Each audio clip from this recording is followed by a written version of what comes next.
Okay, am I on? Guess I'll call the meeting to order.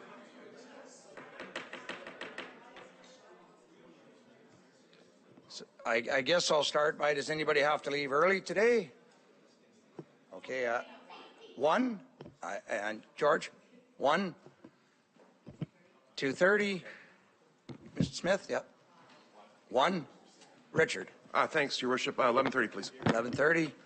By 1. By 1, so yeah, 1 o'clock. So, right at the back, go ahead, 1 o'clock as well. So there we are. We have a target we have to hit. So I'll look for an approval of the agenda. Councillor McDonald, will you move that? Second by Councillor Fryer. Questions on the agenda? So that the agenda for June 18, 2024, special meeting of County Council Governance Workshop be approved. All in favor? That is carried. Do I have a disclosure of pecuniary interest for anybody? I can't imagine. We're talking governance. Aren't we exempt on that one, Jonathan? Roll call. Go ahead. Thank you, Warden. We have all members of council in attendance with a few exceptions. We have regrets from Councillor Bell. Councillor Dolan is absent. Regrets from Councillor Hamlin. Regrets from Councillor Measures. And Councillor Sondu is absent, but you have your quorum, Warden. Thank you. Thank you. Thanks for reminding me, Jonathan. Presentations, and you know what? I'm going to set the mood for today. I'm already hot, folks, so if you want to lose your jackets and ties, feel comfortable to do so. Today is a workshop, so I should have sent a memo out. Not sure what we're going to do tomorrow when we get out to Beaton. Presentation. So I've got the original motion that the CO 2024-175 dated June 18, 2024 regarding head of council and council composition and council compensation history and considerations be received. So can I have a motion to put it on the floor? Councillor Snell, second by Councillor Brian Smith. Any questions on the report? We all had a look at it. It's there for information for today. Not seeing any, so then I'll ask for a motion to receive. All in favor? That is carried. Thank you. And with that, I will now turn the meeting over to Mark, and you can introduce our guest. And I'm going to go and sit at the back. Call me when you need me. Sounds great. Thank you very much, Your Worship, and welcome. Good morning, Council. And I'd like to extend a welcome to everybody today to the special workshop, talk about governance. First thing we probably should do is take a collective breath. There's always some anxiety around this discussion, but it does occur generally every term of council. It's a good check to make sure that you as County Council, our board of directors for this corporation, believe that the structure and composition of council is best serving the residents. So workshop style, so all comments, I think every piece of information or opinion provided is valuable to this. So, and I think one thing about governance, I can tell you that from a staff perspective, we've got no problem bringing to you, operational recommendations relating to the best way to do things with all kinds of KPMs and statistics to support it. But governance really is your party. You are the board of directors of this corporation, and this is your opportunity to reflect on your structure and make sure that it serves the residents of the county of Simcoe as good as it possibly can. So you've received the report, CO 24-175, and really all it is some background with history and considerations to lay the discussion. The agenda is kind of, as I said, structured to allow for some collaborative discussion. All comments and constructive feedback is welcome. Hopefully we can navigate through the governance piece. There are 20, I think, new councillors. I know there are 2 that were on council previously, but 20 of 32. So this is also a great opportunity for a little bit of education. And in order to move the conversation along, we're actually privileged to have Rick O'Connor of Muniverse RO Consulting. Rick also has quite a background with the City of Ottawa, who have had many a discussion on governance and structure. So I'll now give Jonathan, our County Clerk, an opportunity to introduce Rick with some details. Thanks. Thanks, Mark. So we're excited to have Rick O'Connor here with us today. And I'd like to introduce Rick. He's well known and well respected in the clerk sector, and there's a lot Rick has done. I'll go through a few pieces here. Rick received a BA honors degree and master's degree in history in the early 1980s from the University of Western. Graduated University of Ottawa Faculty of Law in 1987, became a solicitor with the former region of Ottawa-Carleton. He practiced in the areas of municipal, labor, and employment law since his 1989 call to the bar in Ontario. With the amalgamation of the City of Ottawa in 2001, he was appointed Deputy City Clerk while retaining the title of Legal Counsel. In 2006, he became the city solicitor, and less than 3 years later, he was appointed the first city clerk and solicitor in Canada. 13 years later, Rick helped appoint his own successor as the city solicitor and finished his career as the city clerk for the City of Ottawa in October 2023. Rick is now the president of Universe RO Consulting, aimed at assisting municipalities with any governance challenges and helping achieve greater transparency, accountability, and openness in local government. Rick's been a member of numerous municipal and provincial bodies. He was an expert witness on ethics and conflict of interest in 2 judicial inquiries. The first was the Bellamy inquiry in 2005 in Toronto, and the Collingwood Morocco inquiry in 2020. Rick's also the author of numerous legal and procedural articles and books. He's co-authored Conduct Handbook for Municipal Employees and Officials, Open Local Government, Ontario's Municipal Conflict of Interest Act, a handbook in 2019, and he was also an adjunct professor at Carleton, where he taught the law and ethics course. So now that you know a little bit more about Rick, we're really excited to have him, and he knows the municipal world quite well. So with that, I'll pass it back to Mark. Great. Thanks, Jonathan. We're obviously very excited to have Rick here. Rick brings a lot of perspective and can certainly help guide the conversations today. To give you a little bit of an idea of what the morning, what the structure of the workshop is going to look like, I'm going to provide a bit of a presentation on head of council, council composition, kind of give you a bit of a more a casual, I guess, discussion around the discussions that have occurred over the years with respect to Simcoe County Council. And then we're going to kick it over to Rick for some facilitated discussion and some input from you folks on that. We're going to aim to have a break, and we hope to have a decent break around 10:30 or 10:45, somewhere in there. Allow you a bit of an opportunity. And then Jonathan's going to provide a bit of a short presentation on council compensation. And again, we'll turn that over to Rick. And you'll probably noticed in the schedule that compensation-wise, it doesn't really matter which way you slice it, whether you do it as comparators to municipalities of similar size, upper-tier municipalities of similar size, or you compare it to our budget, or you compare it to the population. You are underpaid. Some call that value, I believe is the word. But we'll have a good discussion on that. Then we'll move to some directions and next steps. And again, no pressure today.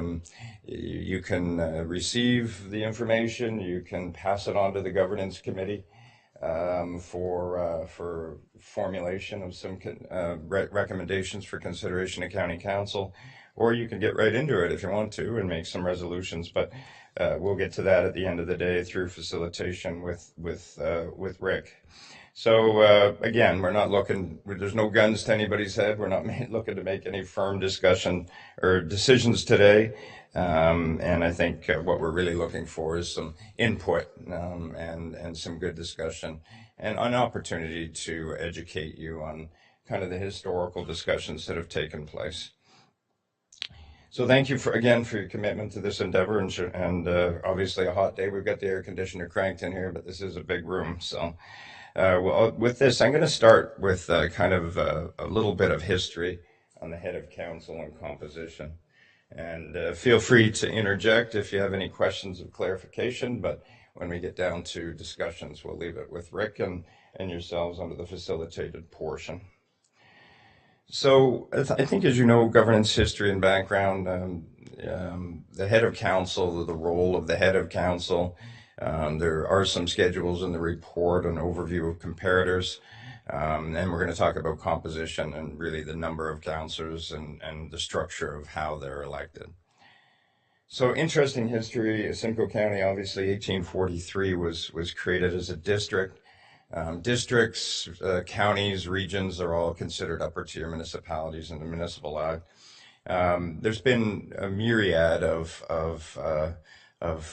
county council makeups through the 1960s. Of note, there were 30 plus municipalities, and I think there was 54 members of county council at that time. Kind of a funny note, there used to be a boardroom at 777 Bay Street in Municipal Affairs and Housing that held 54 people, because the Minister of Municipal Affairs at the time said, I want a boardroom that can hold the biggest council in Ontario, and that was you guys. So, and you can see actually of interest there, the scribe from County Council notes there. The clerk had very good handwriting, probably better than today, I would say.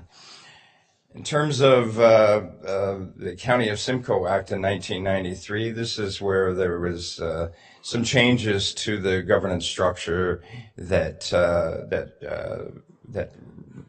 exists today as well. So the 1994 amalgamation of Simcoe County Council created 16 municipalities from 28, and there were 38 members of council, and that was changed to 32. And as you know, that it's 16 municipalities represented by two, the mayor and deputy mayor of those municipalities. So in terms of governance and an overview, as you know, currently there's 16 municipalities, mayor and deputy mayor, 32 county councils, double direct method of election, meaning when you're elected as a mayor or deputy mayor, you are automatically put to county council. Head of the council is known as a warden, and I'll talk a little bit about the history of that and how it exists in counties across Ontario as well as regional governments. So the warden, as you know, serves at both the lower tier and the upper tier council, and is considered part-time. Somebody laughed there. I would argue it is not a part-time job, and I can share with you that every warden that's held the position in my tenure has said this isn't a part-time job. So it is a very, very busy place. And as you know, Simcoe County is the largest county by book of business, by population, and certainly we are as big, if not bigger, than some of the regional governments in terms of the services that we provide. So the warden, there's been a lot of discussion over the years about the head of council and the role of warden. So obviously elected within the inaugural meetings. Believe it or not, most counties continue to do this. They pick a new warden every year. And county council, Simcoe County Council did that too, up until 2010, where they determined they actually thought about going with a 4-year warden. There are some counties, Essex County, Oxford County, that have a 4-year warden. But it is still picked from the mayors or deputy mayors of their councils. Simcoe County Council decided to go with a 2-year term in 2010, and that's where we sit today. And obviously, the head of council, the duties of the head of council are no different than a mayor. Under the Municipal Act, you provide certain roles and responsibilities. I don't think I need to go through them because most of you live this. So in terms of overview of comparators, like I said, the counties generally elect part-time heads of council from among their memberships, meaning post the election, they get together at the inaugural meeting and appoint one of their own to be the head of council. Regional municipalities used to appoint as well. There's been a couple of changes. So there are Durham Region, Halton Region, and Waterloo actually elect a full-time head of council or a regional chair through general election or election at large.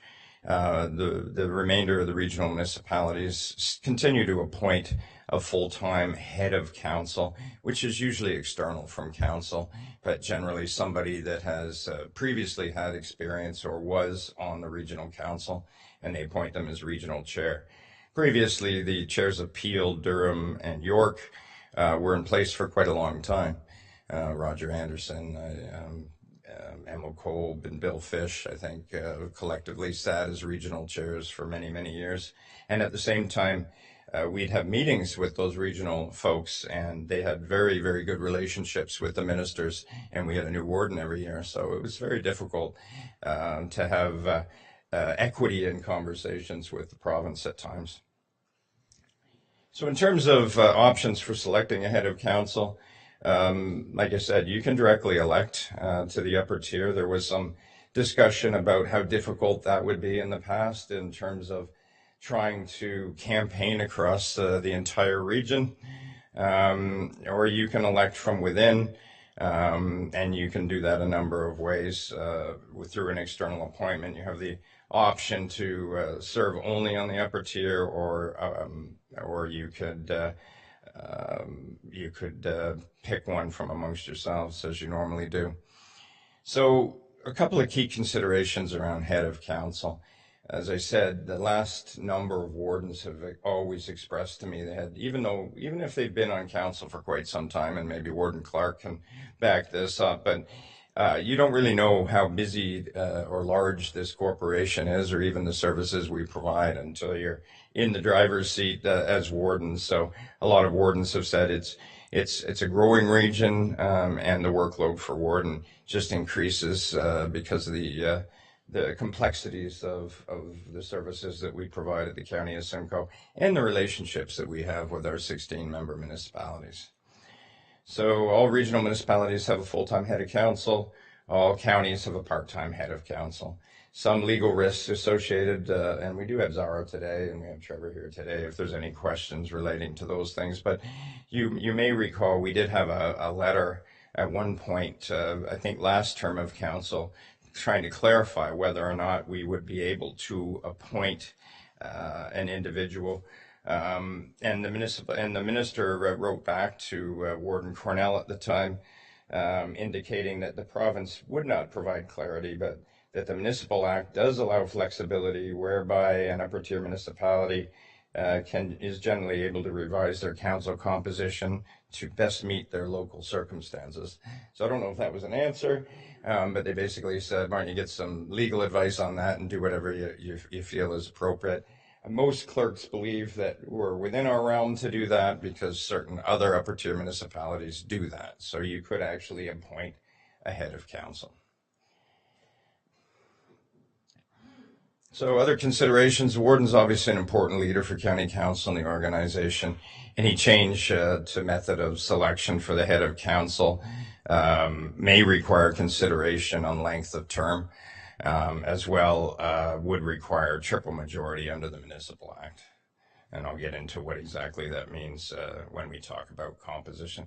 I mean, the head of council and the composition of council, I would argue, are attached at the hip.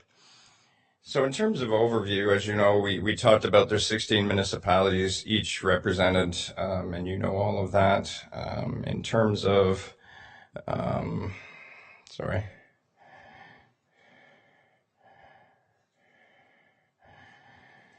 overview of comparatives, there is a couple of outliers out there. We, as you know, have a weighted vote, and the point of the weighted vote was always to provide some parity based on representation. It works fairly well. County of Grey also has comparators related to weighted vote. The County of Wellington is actually the only county that has regional or county councillors that are ward-based and only represent the county. Niagara Region has a similar size council as you can see in the schedules, but Niagara Region is actually made up of mostly regional councillors. So in terms of what's been considered in the past, and there's been all kinds of discussions around models, and there's history associated with all of them. Status quo is generally, after a check, is the one that county council generally stays with, that being the mayors and deputy mayors of the 16 municipalities with a weighted vote. There have been lots of discussions around wanting to put forward a full-time head of council, which has stemmed to discussions of 33 Do we add a full-time head of council and remain with the 32 elected officials? Actually increases the size of council. At the beginning of last term, the Ford government was talking about, some of you probably recall, less elected officials, and so that wasn't met with much favor, but the other option then would be 16 plus 1. Now the 16, or cutting council in half, came about in 2005 as part of a restructuring. So the county had just taken on quite a number of new services, and we were fairly siloed, and we didn't have operationally, we didn't have a very good structure to deal with corporate services. Most of the departments had their own corporate services worked in. So we did a major reorganization at an operational level of the corporation. It's worked out very well. County Council accepted probably 98% of the recommendations as part of that restructuring. And again, I think it served us fairly well. But that was the first time that the 16 came about. So there was a piece of that restructuring that suggested that maybe you only need one representative from each municipality. And so from 2005 on, the concept of 16 has been something that's bounced around. 16 plus 1, as I mentioned, is specifically due to the concept of having a full-time head of council representing yourselves. We've also looked over the years at a couple of ward system regional councillor models. Started with the Berkeley report, who was a consultant that was brought in by county council. They created a structure that they thought would better represent the taxpayers in terms of sharing through the regional councillors or through the county councillors sharing population. The problem with it, though, is it created a system that would change every time the population changed. So at every term of council, you potentially could have more councillors. So that was the 16 plus 7 or 23 member of council model. There was a 21 county ward system, and basically it was a north, south, east, west representative who would be elected at large by the municipalities in those general geographies, and would accept a weighted vote as well. And we'll talk a little bit about some of these structures and layouts. 32 is the status quo, and again, there is no wrong answer here, regardless of what governance model you pick. I'm certain we will do our very best to make sure it best serves the corporation. 32 is the status quo, and it's the one that generally council comes back to. 16, as I mentioned, came out of, it always comes about, but 16 would be based on mayor of local municipalities. There has been discussion on a variation, so having the local municipality appoint one of their members of council to county council. So even within 16, there are some options of what that is. Is it the mayor, or is it a mayor or a designate put forward by the council? 17, as I mentioned, is same, with the same variations, but with a full-time head of county council or a full-time warden, and also an odd number, which seems to meet the desire of many councillors, an odd-numbered council. 21, as I mentioned, and in the 23 or any other composition that's based on some sub-regional councillors was discussed, and the 21 model actually almost passed. As a matter of fact, when we went into working groups, all 5 of the working groups decided that was the model we were going to go for, and when we came out and voted on it, it did not pass, and we went back to the 32. But again, it was based on a weighted vote formula with representatives from north, south, east, west that were elected at large. So basically, if you were in, say, Oro-Medonte, you would vote for your mayor, your deputy mayor, your local councillor, your school board trustee, but you would also vote for a regional or county councillor to represent yourselves. And that would obviously span across multiple municipalities, and that member was not deemed to be a member of a local council. So obviously, all of those models and all of those considerations, Rick will take you through some facilitated discussion, but the principle of the whole thing is effective representation. In ensuring public knowledge and education of counselor roles. I know there's mixed feelings on regional counselors. Some people think regional counselors are a great idea because they are focused on the upper tier services and responsibilities. Others think, well, who's the regional counselor? I don't know. I know who my mayor is. I don't know who my regional counselor is. So there's lots of feelings around those things. Impact to lower tier municipalities of any change. We talked about the triple majority. And again, the triple majority, for those of you, I always have to look it up actually, but basically it's the majority of the local municipalities and the majority of the population. Somewhere in here I've got that. I'm sure the clerk can, he's indicating to me, here it is right here. So in terms of next step considerations, lots of interesting discussion possibilities here, and we look forward to Rick. And again, with Rick's experience in the city of Ottawa, and prior to that, the municipality of Ottawa-Carleton, lots of interesting discussions have taken place over the years. So I think the inclusion of Rick in this discussion to help you formulate your thoughts is a very positive move. So the upper tier municipality votes on council, lower tiers. Timing, obviously, there's lots of components related to governance, length of term, all of those types of things, and Rick will walk you through those. So without further ado, lots of background there, and between the report and that presentation. So we'll turn it right over to Rick and have at it, my friend. Thank you very much, Mark, and thank you very much, folks, for having me here today. Spent a lovely day yesterday looking around, and first thing you'll notice is I tend to be fairly informal, and then I walk around the room, and from time to time I will pick people to speak. You may not want to speak on every issue, but I think the opportunity here today is something that you really should.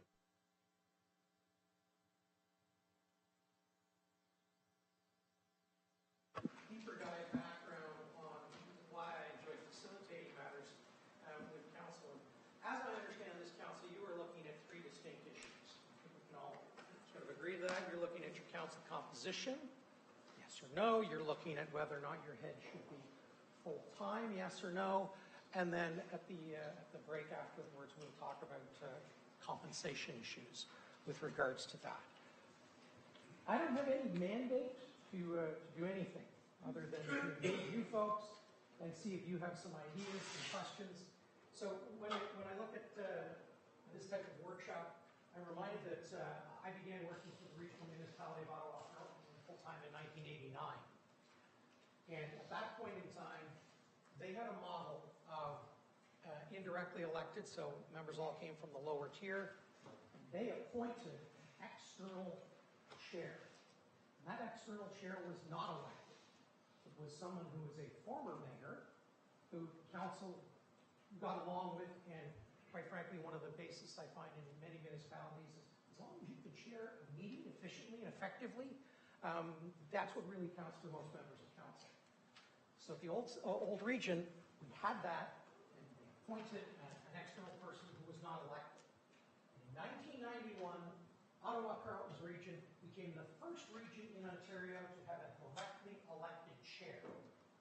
Because the province said, you know what, we're not really keen about this indirect person that you're appointing. So we had the first major vote with hundreds of thousands of voters putting in the regional chair in 1991. I say that just to give you an idea of how old some of these ideas are back before your merger and amalgamation in 1994. In 1993, three-year terms back then, the province again came forward and said, we're looking at you, Ottawa-Carleton, and we're thinking all of your members should now be voted. So in 1993, Ottawa-Carleton's region became the first directly elected members on the council. So we had an elected chair from all of it, and then we had directly elected councillors from wards. So in successive terms, we made some mammoth changes as a result of what the government wanted. The last 20 years that I worked with the City of Ottawa, I have led challenging life with regards to 3 ward boundary reviews. Anybody know what a ward boundary review is? You might have had some experience. Councillor, what can you help me out with? Well, we just did ours 3 years ago, 4 years ago, because each of our wards, the population had increased, and we wanted them all to be equal, so that all the councils had almost equal number of people in the ward. Right, so it's all based on that Carter decision of the Supreme Court of Canada in 1991, which said, voter parity is a really important thing, so everyone's voting counts, and when you start having one ward that's increasing or having additional growth, in other words, possibly perhaps maybe you're actually decreasing, then you have to endeavor to do one of these ward boundary reviews.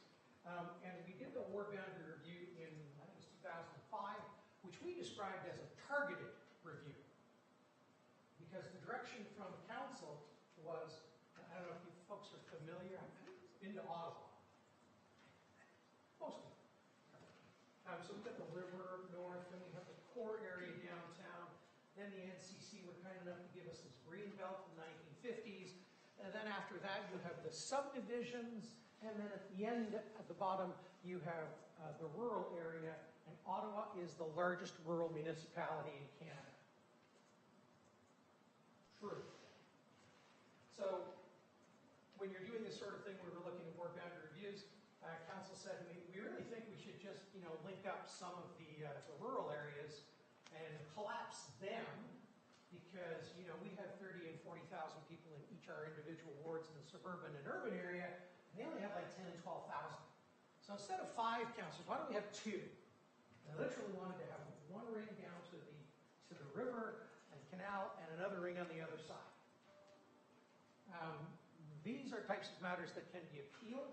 Working with the LB, then LPAT, and now the Material Land, it's called the Material Land Tribunal. Thank you. And how do you think that went in front of the tribunal? And why? It was unbalanced. It was unbalanced, right? And anything else? Any other reasons? The land mass. Land mass was very large, yeah.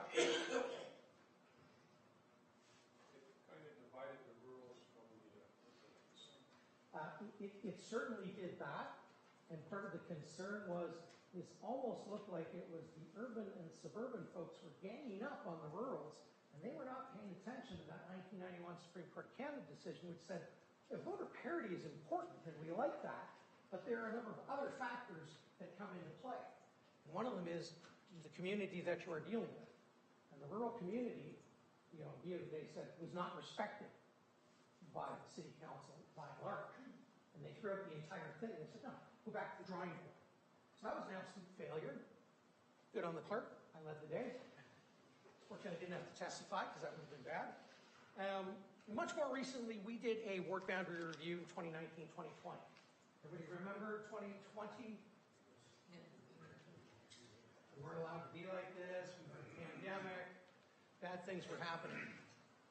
Council said, we've got some voter parity issues in some of the wards, so Mr. Clerk, go off and do your thing and do this ward boundary review. And they said a couple of things. Number one, we don't want any more councillors. 23 members of council and a mayor. For the clerks in the room, we hate even numbers when we're doing voting, but that's beside the point. The council is very clear. They said, go and do this. Move all the lines in all the wards, but we don't want any more elected representatives. And I, of course, said, well, Mr. Mayor, I can't promise that. Process is the process. The council is very clear, publicly saying no more. So we went through the process, and as we were going through our process, another municipality in Ontario was also going through a ward boundary review. 2018 election year. You remember that one? Anybody want to tell me about it, just briefly what it was? I think that was the city of Toronto. That might have been the city of Toronto, right? A little over 3 million people. The John Tory and council there said at the time they had 44 members of council, and they'd gone through a ward boundary review process, and they said we're going to add 3. So we're going to have 47 members of council and a mayor. And what happened during the election year? Who did the cutting in half? Former council. A former councillor. The provincial government, right? As we understand under the Constitution Act of 1867, is we have two sort of areas, Section 91 and 92. Section 91 is all the federal government stuff. Section 92 is all the provincial government stuff. Down at paragraph 8 of the Constitution of Canada, it says municipal corporations. So we are subject to the whims, desires of the provincial government. And what happened to, did Toronto take that line down and say, yeah, okay, no, we're good because, no, they didn't. What did Toronto do? They went all the way to the Supreme Court of Canada. In 2021, the Supreme Court of Canada issued its decision agreeing with the province of Ontario in a 5-4 vote. Full panel heard it, and that's how close it was at the end of the day. So Toronto, this is all happening in Toronto, and I'm looking at redoing ours in Ottawa. What do you think I was most interested in when I was beginning to look at redoing our council for work boundaries, having seen Toronto? The ripple effect. The ripple effect, absolutely. Could there be reductions? Because, Toronto went from literally 47 to 25 members and a mayor. And that was a decree by the provincial government. So what do you think council asked me to go do with regards to provincial government?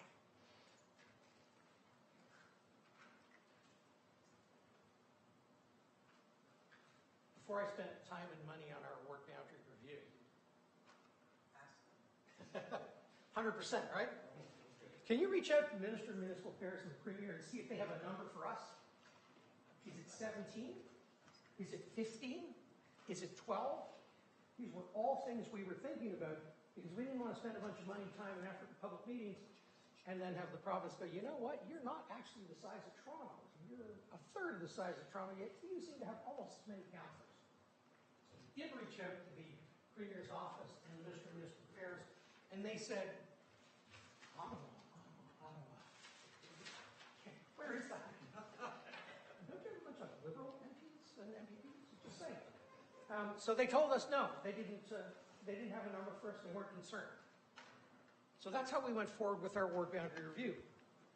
At the end of the day, the public meetings and the demographers and those people that bring forward the great growth estimates said you need to add one member of council. The council grudgingly said, oh my goodness, okay, fine. So the City of Ottawa has 24 members of council and a mayor. The City of Toronto has 25 members of council and a mayor. And if you look at the ward sizes, it's about 120,000 per in Toronto, and in Ottawa it's around 45,000. But because of parity issues in the Supreme Court of Canada, we have rural wards, 3 of them, that continue to have about 12 to 15,000. And that's the way it operates. So I use that by way of an example to get you to understand some of the history that I have with regards to these types of issues. I am originally from a 2-tier. The process for today and what the facilitator's role is, and this is like going to be the most I'm going to talk about the entire day, is the simple fact that I can tell you what I don't do. Some of the councillors were laughing earlier. The number one thing is I am not a content expert. You folks are the content experts. You know what works and what doesn't work and what your issues may or may not be. That's not my role. The second thing as your facilitator is I have no skin in the game and I have no answer in my back pocket. At the end of the day, there's no magic bullet that I'm aware of. There's no panacea. At the end of the day, council will decide whatever council decides, if they decide anything. And that will be the end of it. So I have no expertise and no ready-made solutions for you. What I do, and what I'm hoping to do, is ensure that every one of you participates today to the fullest extent that you can. I would like you to ask questions of myself or one another or staff. I would like you to ensure that you are brainstorming. I would like you to say, even if it's not on the slide, Rick, what if we did this? Or how might that operate? So I would look forward to having all of those questions and ideas. And at the end of the day, for me, I'm just here active listening. I could say anything else, that's great. Because again, I don't have the answers here. So I would like to offer for most of you here some principles and acknowledgements that I think would be fitting of this type of facilitated session. The CAO sort of don't know I'm doing this, so that's how independent I am. But I thought it might be appropriate if there were some things that we recognized. And you've heard Jonathan read it off my short bio, the phrase transparent, accountable, and open. And it's, you know, if you use the acronym CAO, it's the TAO, which in some Eastern philosophies actually means the path forward or the way. So what I would like us to recognize, because you all have policies under Section 270 of the Municipal Act, which sets out the fact that you have to have an accountability and transparency policy. You all have one, right? That's where you all nod your heads. Yep, we got one of those, right? Do you know what yours says? Not anymore. Jonathan, did you make a note of that? But I would look forward to having a discussion with regards to transparency here today. And I think the principle would be to conduct this workshop in an open, clear, accessible, and visible manner. And you're doing that right now. Anyone can watch this. You have staff in the room, you have the lawyers in the room, you have the treasurer in the room. So I would look for that level of transparency, and I think you're already achieving it. Accountable or accountability, we are all accountable for ourselves. You as councillors are a slightly separate accountability. Your accountability and responsibility is to your residents, to your voters. We understand that. Staff's is to council as a whole. And finally, O is for openness. I was so pleased when I was asked to come down here and find out that this entire facilitated session was going to take place in open and was going to be absolutely an open meeting. And there weren't going to be any directions to go in closed session and talk about things, because we're just setting the stage for some possibilities that may or may not come forward at the end of the day. The other thing I would ask you to do when you think of the word open is retain an open mind throughout the process. Be thinking that anything's possible at this point. Be thinking, at the end of the day, you know what, we may do nothing. We may say, you know, status quo is great. That is also a possibility. So, open minds and open meetings. The second thing I would ask you to consider is Section 3 of the Charter of Rights and Freedoms of Canada. Section 3 is that right that says citizens of Canada are allowed to vote. They are entitled to vote. It is one of the most important of the charter rights that we have. And let's talk about freedom of expression, about the right to vote at both the federal, provincial, and the municipal level ultimately is of great importance. That leads to the Supreme Court of Canada's decision, most importantly with regards to the Carter decision in 1991, that says from that right to vote evolves the idea of a parity of voting. So again, at the end of the day, you don't have 4 wards, I'm just making this up, that are 10,000, 10,000, 10,000, 10,000, and everything's perfect. The Supreme Court says that's never going to happen. There's going to be some other factors that are going to be involved. The City of Ottawa, it was the rural community. Another thing in the City of Ottawa decision was the francophone element that we had left out of one of our earliers. We have a number of folks that are French-speaking as their first language. And again, the board said, did you deal with these people in the appropriate fashion? We went, no, not really. So there's those types of parities, and then there's the obvious things like physical boundaries, you shouldn't be crossing them. So there's a number of factors in the Carter decision. The last thing I want to talk about before we get into it is Section 3 of the Ontario Municipal Act. This is the Ontario Municipal Act. Section 2, is purposes, is the subtitle, and it says municipalities are created by the province of Ontario, check mark in front of that, to be responsible and accountable governments. Check that. With respect to matters within their jurisdiction, dealing with the 3 issues that we're going to talk about today is 100% within your jurisdiction. The question is, do you want to be proactive and deal with it now or at some other time, or not at all?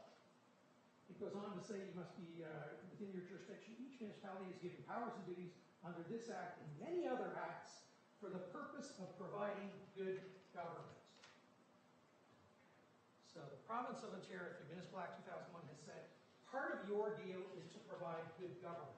It doesn't define what good government is, but I would think we would have a sense of that as we go through the process here and see if there's anything that you want to add to it.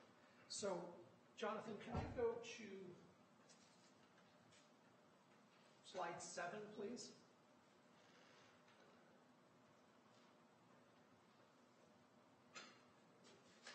And is it everyone's consensus that we'll start with the head of council issue first and then move to the council composition, or did you want to reverse the order? What makes sense to you folks?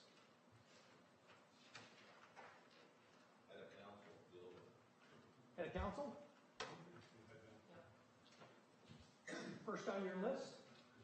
All right, so tell me about your head of council.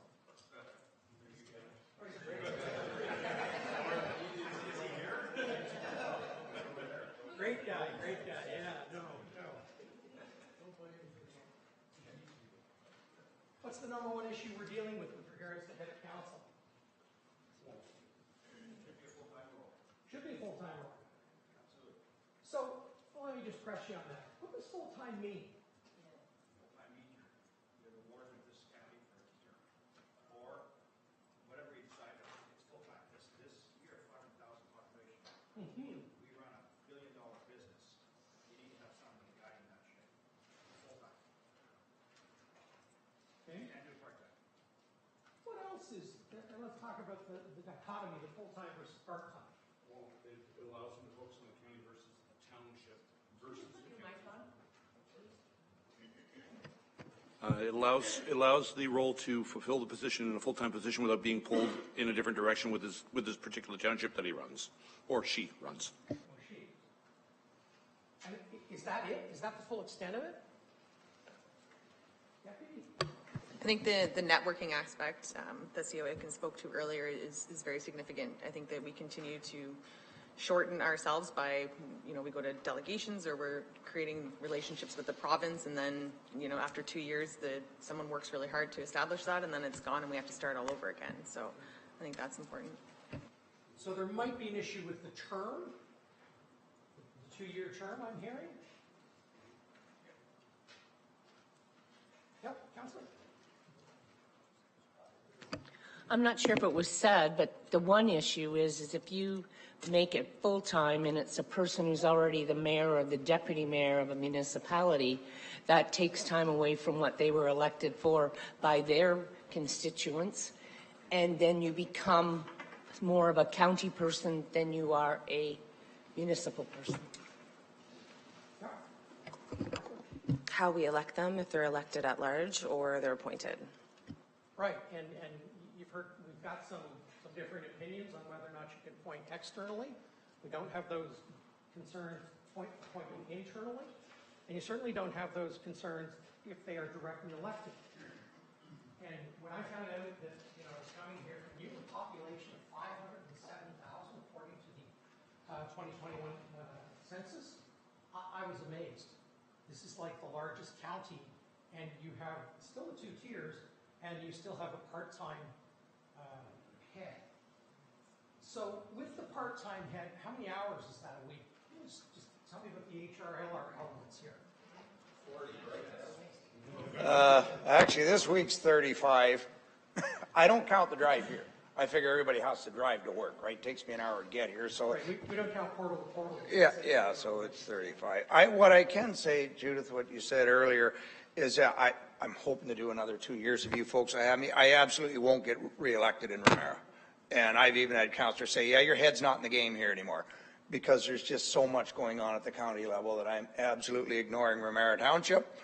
I wasn't planning on running again in Romero, so I can do that and do the job here. If I was trying to get reelected at home, no, then I'd have to cut the hours here and focus on Romero.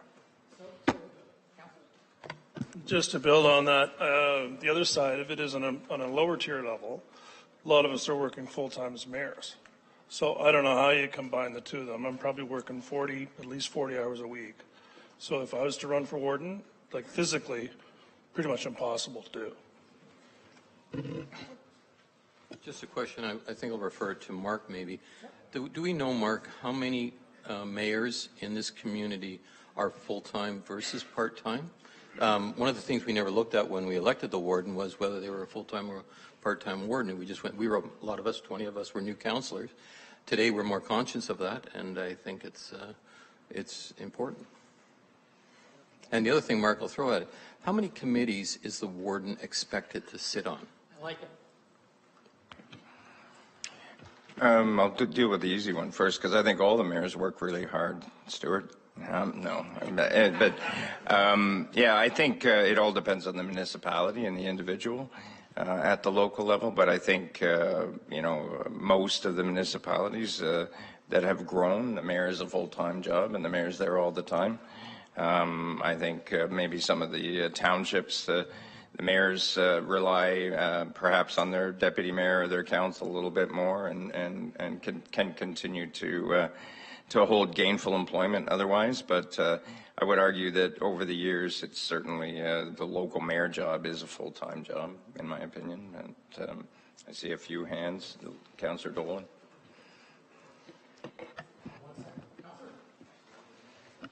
Thank you. Just building on that, I think, we need to take into consideration the diversity of the composition of our county council.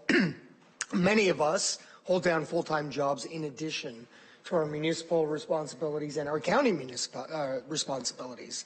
So, we'll get into this as the third part around our compensation. It's well below the poverty line. If I didn't work full-time, I couldn't afford to be here. So we need to balance all of this, because what ultimately we decide upon has unintended consequences sometimes at the lower tier due to time constraints, and are we actually focusing on what we were elected to do, which is represent our municipalities first and then county second. So I think there's a lot of decision points that need to be discussed thoroughly and taken into consideration. Thank you. I think the other element is interaction with the CAO. To me, I'm thinking about the municipal level first. We expect the CAO, that's our only employee, we expect the mayor to interact directly with on a full-time basis. We are a full-time mayor. And I don't see how the CAO and the warden relationship in Simcoe County can be functioning on a part-time basis. So to me, that's another element of the whole thing, is the CAO relies on being able to interact with the warden at the right times. And if they're here part-time, can they do that? I think you characterize it right according to Ms. Black, is the CAO is your employee. Beyond all the strong mayor powers, this is the employee that you get to hire and fire and call in in-camera meetings and be displeased with him, her, or them, but it doesn't matter. That is your one employee. Yeah, and just to throw something else in, it has been indicated in the past few years that, how do I say it? More and more people don't want to run for political office. Like they've had it, and you know what I mean? So now you're looking at people who are working full-time, the compensation. It's a whole circle that comes down to the fact of some people say you should pay more and then people wouldn't have to work full-time. Other people say, well, are they doing it for the money? Are they doing it for the reason? And there's a whole circle on that one too. And I think it's becoming more predominant than it's ever been. Thank you. I think population has a big part of it, and I also think that it's not just about the number of hours that a head of council spends at the job. It's about having their head in the game. Our municipalities are very diverse, some more rural, some more seasonal, some high growth, some not so high growth. I know in Durham Region, the head of council cares just about Brock Township as they do the city of Oshawa, even though they're very different populations, but they're always wearing their regional hat.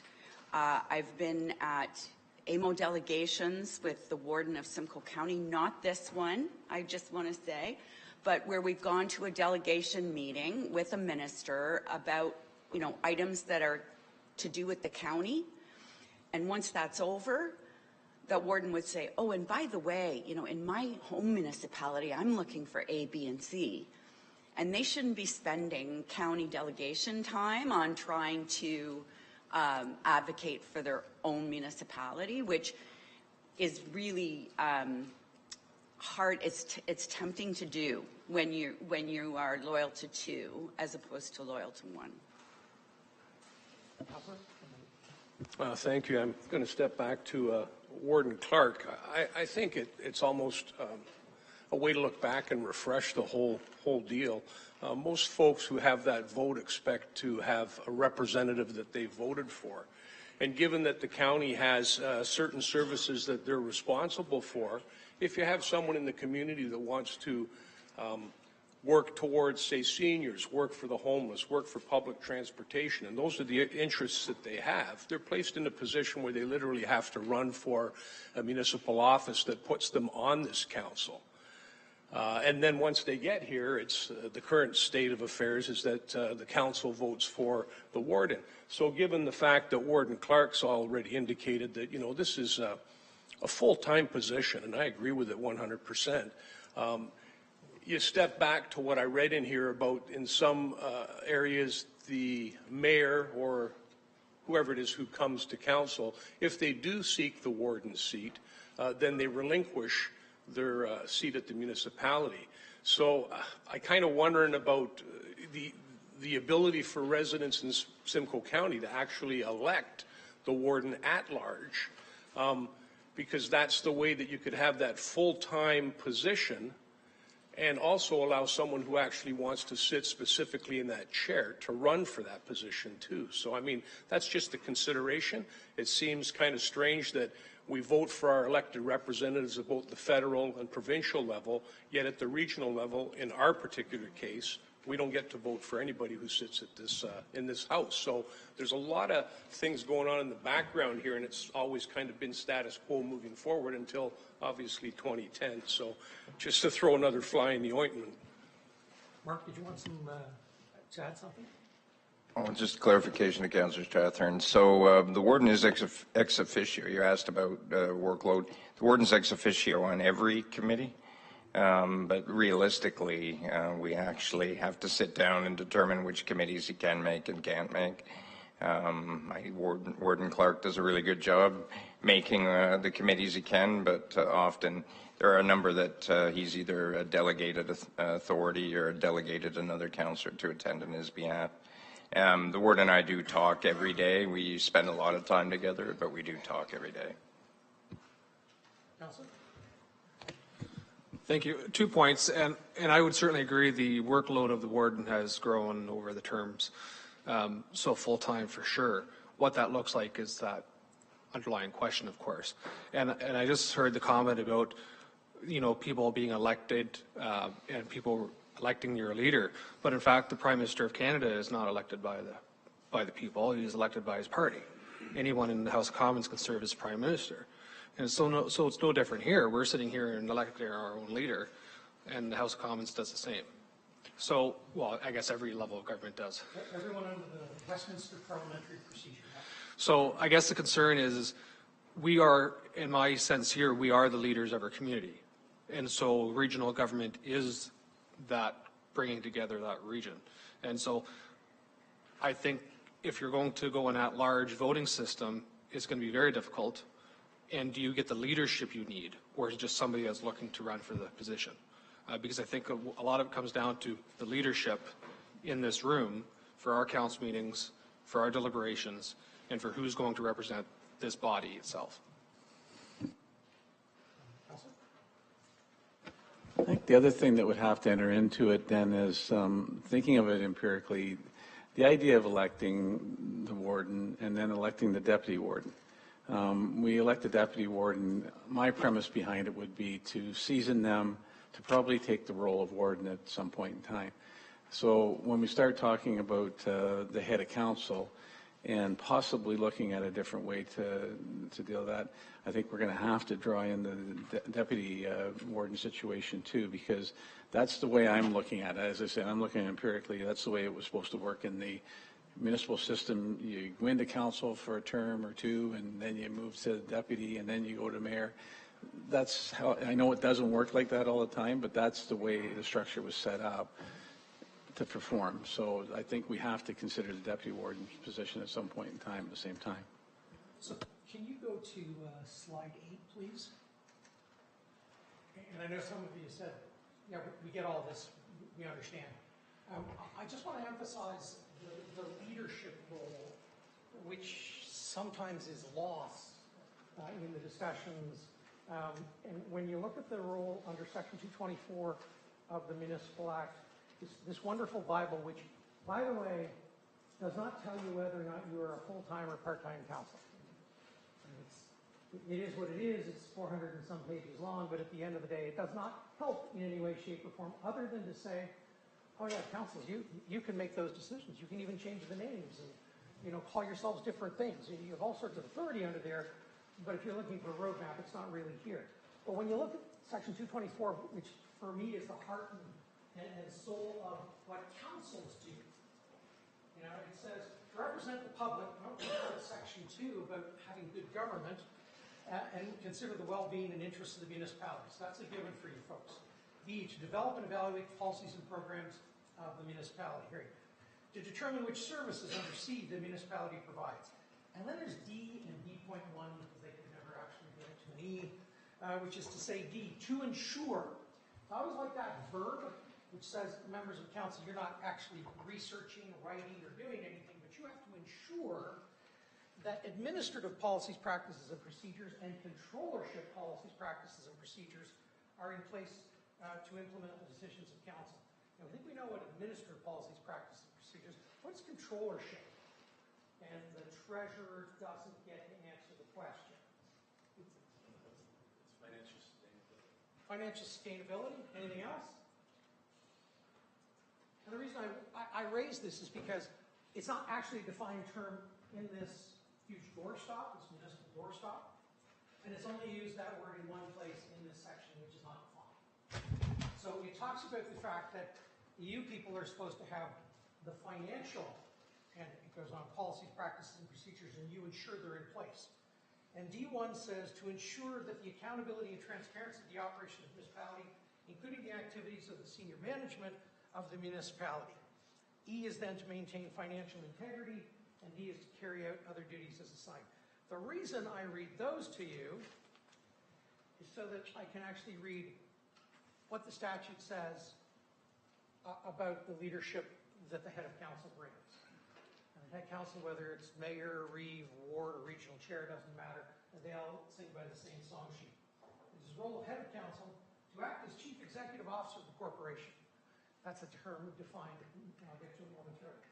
Number B, to preside over council meetings so that the business can be carried out efficiently and effectively. So one of the things you want to know is make sure that you have a regional chair, mayor, warden, or reeve that can actually run a meeting, because that's one of the statutory responsibilities of that individual. To provide leadership to council. And then it says, despite providing leadership to council, to provide information and recommendations to council with respect to the role of council over the administrative policies, practices, and procedures, and the controllership policies, practices, and procedures, and the transparency and accountability. That's actually the statutory responsibility of the head council. When I share that with various heads of council, they'll go, what's that?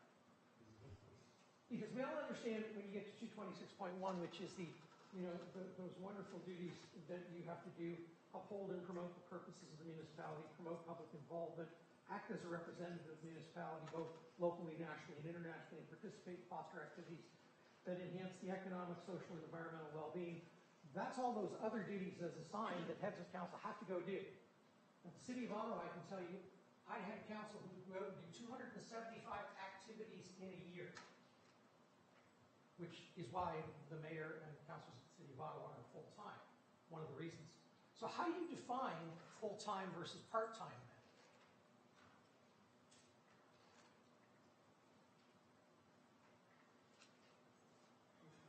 I'm Sorry. not sure. I'm not sure, but are they getting the job done? I guess is the way I would define it. Okay. I didn't hear what he said, sorry. Depends if they get the job done. Oh, mine would be, obviously, you need a specific job description. And is there a Not job anything vague like that book.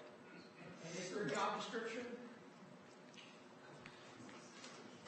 Counselor? Thank you. Any one of us sitting here understand that the demographics that have occurred in the past few years and the growth in the county of Simcoe, I beg to differ that any one of the mayors or deputy mayors sitting here, it's a full-time job. And I look to my job as the mayor of Severn, a small municipality. I can tell you that I spend more than 60 hours a week, whether it's reading, whether it's going to a function, whether it's a meeting. Times have changed. We all hate change, but I'm looking at the warden's position, and I don't know how Warden Clark does it, because he also has a similar sized municipality to my own. I know the hours that we spend, whether it's a deputy mayor or councillors, addressing our constituents' needs. It's a full-time job. I just want to tag in on that. Wednesday, myself and the deputy mayor and our council had our inaugural business address. It was on Wednesday, started at 5 o'clock. And the warden walks in. I was pleasantly surprised, because that's 3 hours of driving for him to come from his municipality down to mine, get finger foods because we're cheap, and then send him on his way back up there. But I enjoyed his presence. And you know what? That helped my event, Baz, and I appreciate it because it led more credibility to it, you know, to the business people that were there. A couple of weeks ago, we had a school announcement down in the most southern end of our municipality, and the deputy warden comes walking through the door in the middle of the day, which is 2+ hours driving for her. Pleasantly surprised. And we're really, really proud that you would take the time. So I think once you enjoy having them attend your events, you're going to want it more. So I think if we can free up their time, be sure they have more time to come to all the events in Simcoe County, I think it benefits us all as a whole. So that's probably my selfish perspective, but it's how I feel. And once again, to the two of you, thank you. They were both pleasant surprises, and I really appreciate it. Thank you, sir. Sorry, Councillor. Thank you. Well, the Employment Standards Act of Ontario indicates that 28+ hours is a full-time position. It does. I don't think there's a single individual in this room who spends less than 28 hours a week at this job. As a matter of fact, I'd argue that there isn't anyone in this room that spends 45 to 50+ hours a week when you take everything into consideration. And the other thing that also I think is pretty clear to indicate whether it's a full-time position is the complexity of the role today versus what it was 10 years ago, 20 years ago, 30 years ago, and then bring into effect, you know, the internet and social media, and the amount of official opposition that is now out there in each of our communities that you never faced before. And that takes time. It takes time because you need to be on top of it. You need to understand it. You need to have the pulse of your community as the mayor or the deputy mayor or even a councillor. I have councillors that do 20 hours a week. I have councillors that do 35 hours a week. I would argue that even that in today's age is getting close to being a full-time job. And when you look at the county of Simcoe, you know, our motto here is for the greater good. And so when I look at that and I look at how we elect or how we choose a leader, I can't possibly imagine us choosing our leader or allowing the general public, if you will, with all due respect, to choose the leader of county council. It's about building relationships. Politics is about building relationships first and foremost. And to have a leader at large for county council when we are all working collectively for the greater good of this county, someone who we don't know possibly, someone who may not have the county's best interest in mind, we elect people from this house because we have the faith in those people that they have absolutely the county's best wants, needs, and desires in mind because they come from this house. They come from this family of representatives. And so what do we do once a warden is elected? Because, yes, absolutely, there's a thing called the warden's curse for a reason. And so how do we then deal with that issue? Do we have a by-election in that community if a warden is elected here? Perhaps. But I think we need to figure it out. And, you know, this question has come to this house I don't know how many times. Clearly remuneration has never come back to this house because we are where we're at. But the question of warden and how many members sit on county council come back here, I think Mark said just about every term of council. And it seems that nothing changes.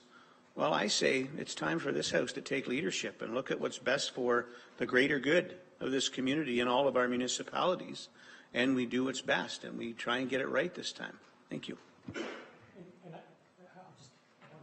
I agree with the point with regards to the complexity of the issues that you are now dealing with than when I started in 1987. It's night and day.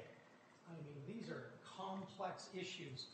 When you're talking about municipalities that, as you said, there might be an argument there's a certain sense of toxicity among various groups and attacking government and attacking local government.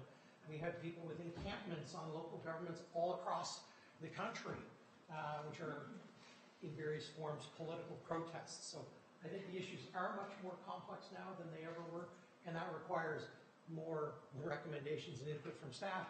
Your reading pile must be immense. I mean, I cannot believe how much you do. So, Councillor, you were next. Thank you. You know, to the point about how many hours it takes, you know, I was full-time starting this role, and this is my first term, and the onboarding process in both council and county was immense, and trying to keep up with a regular 40-hour work week that I knocked back to part-time just to be able to balance better. But that's a loss of income to be able to do this role that I'm so passionate about. And I think if we were able to increase compensation, it would also increase diversity at the table and allow for younger people to also be able to apply and run and represent our community. But I do share concern if the warden were to be elected at large, because I think there's voter apathy to a certain degree in trying to cover such a large area for such an integral role for this house. That would be concerning to me. So I'd want to see that it still come from within. But if that were the case, then my question would be, would we provide direction to that person? Would we be able to remove that person if they failed at their job? How does that work as well? Thank you. Yeah, I think if you're looking at an elected official, they're the head of council for the term. So if you went and said, yep, staff, go away, we really want to talk about this, and somewhere down the line you make that change, then I think, yeah, that's a head of council for a 4-year term, and barring something as disastrous as the Municipal Conflict of Interest Act conviction and a judge removing them, at this point we don't have any other mechanism for doing so. I speak from the city of Ottawa, I think you all know what I mean. They get to stay on council no matter what everyone's feelings are. So, Councillor. Thank you. I apologize if I'm jumping ahead, but on the point of elected at large or appointed by county council, I look at two very, like I look at Durham Region, who went to at large from appointed, and it worked for them, versus York Region, which is still appointed. There's a lot of merit in what Mr. Aiken said earlier about that relationship building with not just the ministers and the elected bodies, but the OPS staff at the province, and having that relationship building. I served with both Mayor Fish, or Chair Fish, Chair Emerson, and Chair Anderson on Amos, so I know their name recognition and their face recognition when they walked in the room. The one thing I would question, though, was during a I want to say 2016 or 2017, the Wynne Liberal government at the time suggested that they were no longer going to allow appointed chairs of regions and that they all had to be elected at large. They backtracked on that decision. It never happened, or they got unelected. I can't remember which happened. It was the latter, Okay, so I guess that would be my one point of caution, that, you know, should we have another Liberal government at some time, will they go back to changing it to the at-large elected for upper tiers? And I think it's good to have that sort of fulsome perspective looking ahead, as well as what you're doing here currently. The one thing, so what I'm hearing is, and please correct me if I'm wrong, if I'm trying to sum up with regards to this component of this morning's discussion, is there seems to be consensus that the head of this august body is in fact a full-time job. And quite frankly, many of you have said your jobs at the local level are all full-time jobs as mayors and deputy mayors. So my heart goes out to you. I have no idea how you do your jobs. I really don't. Particularly, this is a system that is built, and this first act came out in 1849, so just around the time that this was created as a district. It probably hasn't kept up with the modern days because salaries are an issue. And someone mentioned earlier, it's going to be an issue for equity and diversity. It's going to be an issue for bringing younger people on, bringing even middle-aged people on who are going to be able to spend the time doing this job.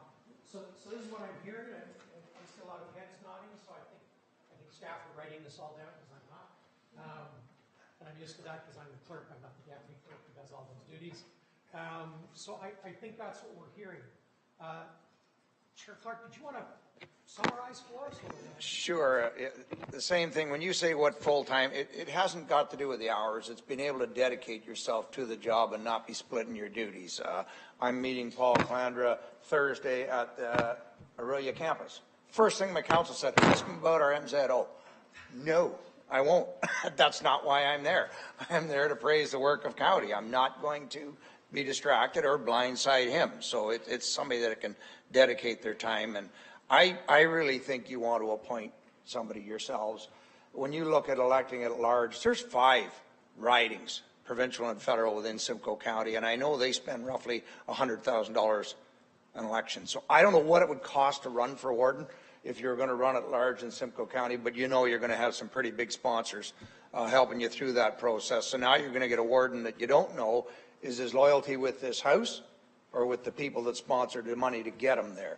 You want somebody in here that's working for you, whether it be you choose a mayor and they have to vacate their seat, or you do what Muskoka does next door and you interview and you actually hire somebody with experience from outside of everything to come and take that job. That's what I would think, and that's kind of what I was hearing around the house.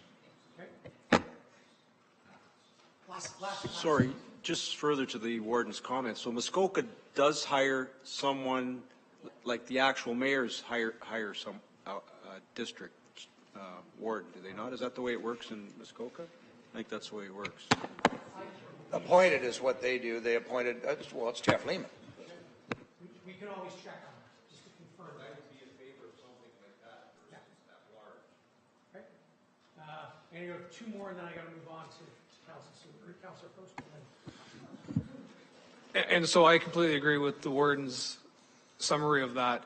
The concern for me, though, is if we are vacating a seat in a municipality, that person's only going to serve warden for 4 years potentially and then be out of a job because they're probably not going to get reelected in their area that they're actually elected from. So the concern is, again, that consistency approach to, do you want somebody here for 4 years and then out, or do you want somebody here that's going to be here building that relationship between county council and the province? Thank you. And I'm just going to add to that. Certainly, I'm hearing both sides of the story, but really what in effect you're saying is that if I wanted to be the warden of the county, then I would have to run for mayor or deputy mayor's position in my municipality, and given to what was just said there, basically vacate that. But these are decisions that we would be making to achieve that goal. I do struggle with the fact that at-large is right off the table because we all ran for our positions and we told folks that were going to be voting for us what we were hoping to do on their behalf. But I also wanted to point out that our model is different than some other models where the at-large is actually occurring. So I just wanted to keep that at least as an open option, but you can certainly see how this is not just a yes or no type of a deal. There's a lot of dynamics in the background for it. So thank you. I take your point, Council. There's a lot of moving parts, and I don't think, if I'm going to try to close off this section because I want to get to council, I want to get to you folks, which we're going to deal with next. But I absolutely agree. There's a lot of moving parts. I didn't hear that a vote of just directly voting for the warden was off the table. I think these are things that, at the end of the day, if the decision is, staff, go away and look at that, because we think it is a full-time warden. We think we're concerned about equity and diversity. We think we're concerned about getting good people to come in and do that job. But it's 40-plus hours a week plus, and what may or may not happen at the local government level. So I'm going to try to finish off. I'm going to go to the FEs first, okay? Sorry, okay, Councillor. There is one thing I think we should really consider taking off the table, and that's running to be mayor or deputy mayor in a lower tier municipality and then quitting your job if you get to be warden. Because A, you're so disingenuous to your community in the first place. How's anybody going to trust you as a warden? But secondly, now you're making your lower tier municipality go through a very expensive by-election weeks after everybody had an election. So to me, that's a non-starter. So you want to make sure staff pay attention to what happens in that case. Kevin? I was actually going to just echo what Mayor Dolan has said, that I would feel a bit betraying. Like you go out and you ask people to elect you, and you tell them you're going to do a job, and then you come here and you go, oh, sorry, just kidding. Do it all over, right? Like it just feels so disingenuous. Okay. So I think we've got some consensus. Staff have taken all the necessary notes. I want to move on to council composition. So, Jonathan, could you put up slide 17, please?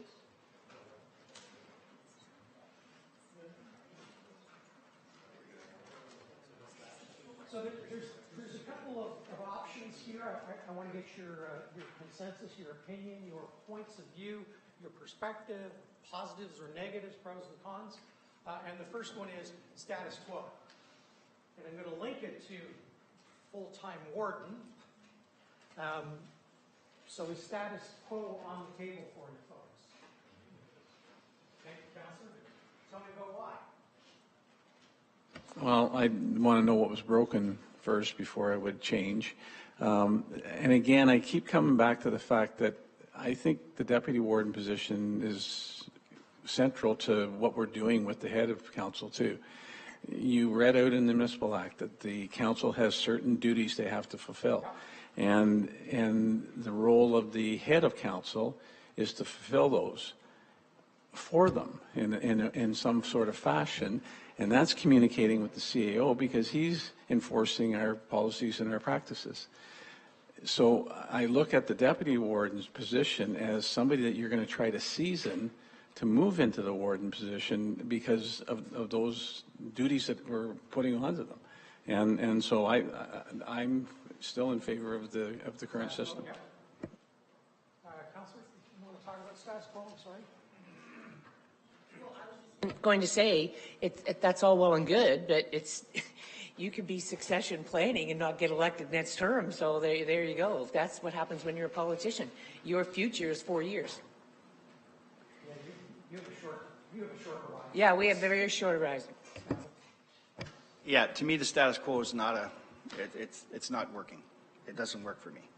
I think that, we've talked about this term after term after term, so it is broken. I think we need to fix it, and we talked about it at this table. The job has changed, and it's really dramatically changed since 2020. Went through the pandemic, and that's when we've seen a real change where our time is actually very demanding. People are out there, and they want answers ASAP right away. So being part-time at this position is not fulfilling what we need to fulfill out there. Again, we run a large business, and I consider it a business. Our shareholders are our residents out there that actually vote us into these positions. So to me, we have to be looking at this strategically, and I have to see, in my mind, it is about electing full-time regional people. That's where I want to see this go in the end, because there has to be change. You have to be accountable. It's difficult for all of us to come to this table and talk about how we're going to advance the county positions when we sit with our town hats on. I would prefer a body of elected people that actually talk about the benefit of the county, the greater good of the county, moving forward with other representatives around the table saying, yes, I'm in. I support that. So that's the status quo for me doesn't work. It has to change. Thank you. I would agree, and my first comment will be I don't agree with the status quo. But I break this down into two components. When we sit in as a council, we don't need as many people as we use just as straight voting. What I look at is the committees and obligations of councillors who are put on committees. How many people do we need for that? Because all of a sudden, let's use the example we cut down to 16. We have way too many committees for 16 people to actively participate, and especially on committees where we have 2 and 3 members. And I'm not talking about the ex officio ones like the warden on or the deputy warden on certain committees. There's too much work to do for 16 people unless they're considered all full-time positions. Okay, so what I'm hearing, I'll come right to you, Council. So what I'm hearing is among the things, if you want staff to go look at this, is ultimately there may be some review of your committee structure as well. Should this occur somewhere down the line? But that would be a concern of you, and you'd want that empirical evidence. You'd want that data to know who was going where, when, and how many times. There was a question earlier about whether or not there were any job descriptions. There are no formal job descriptions for members of council, whether you're full-time or part-time. The Municipal Councilor's Guide, which is online for the municipal affairs, has a section on it, divides down into 4 different sort of categories for you folks to be stewards of the land and various other things. There's also a couple of associations like AMRA and CTO, which have put together some documentation, but there's no job description.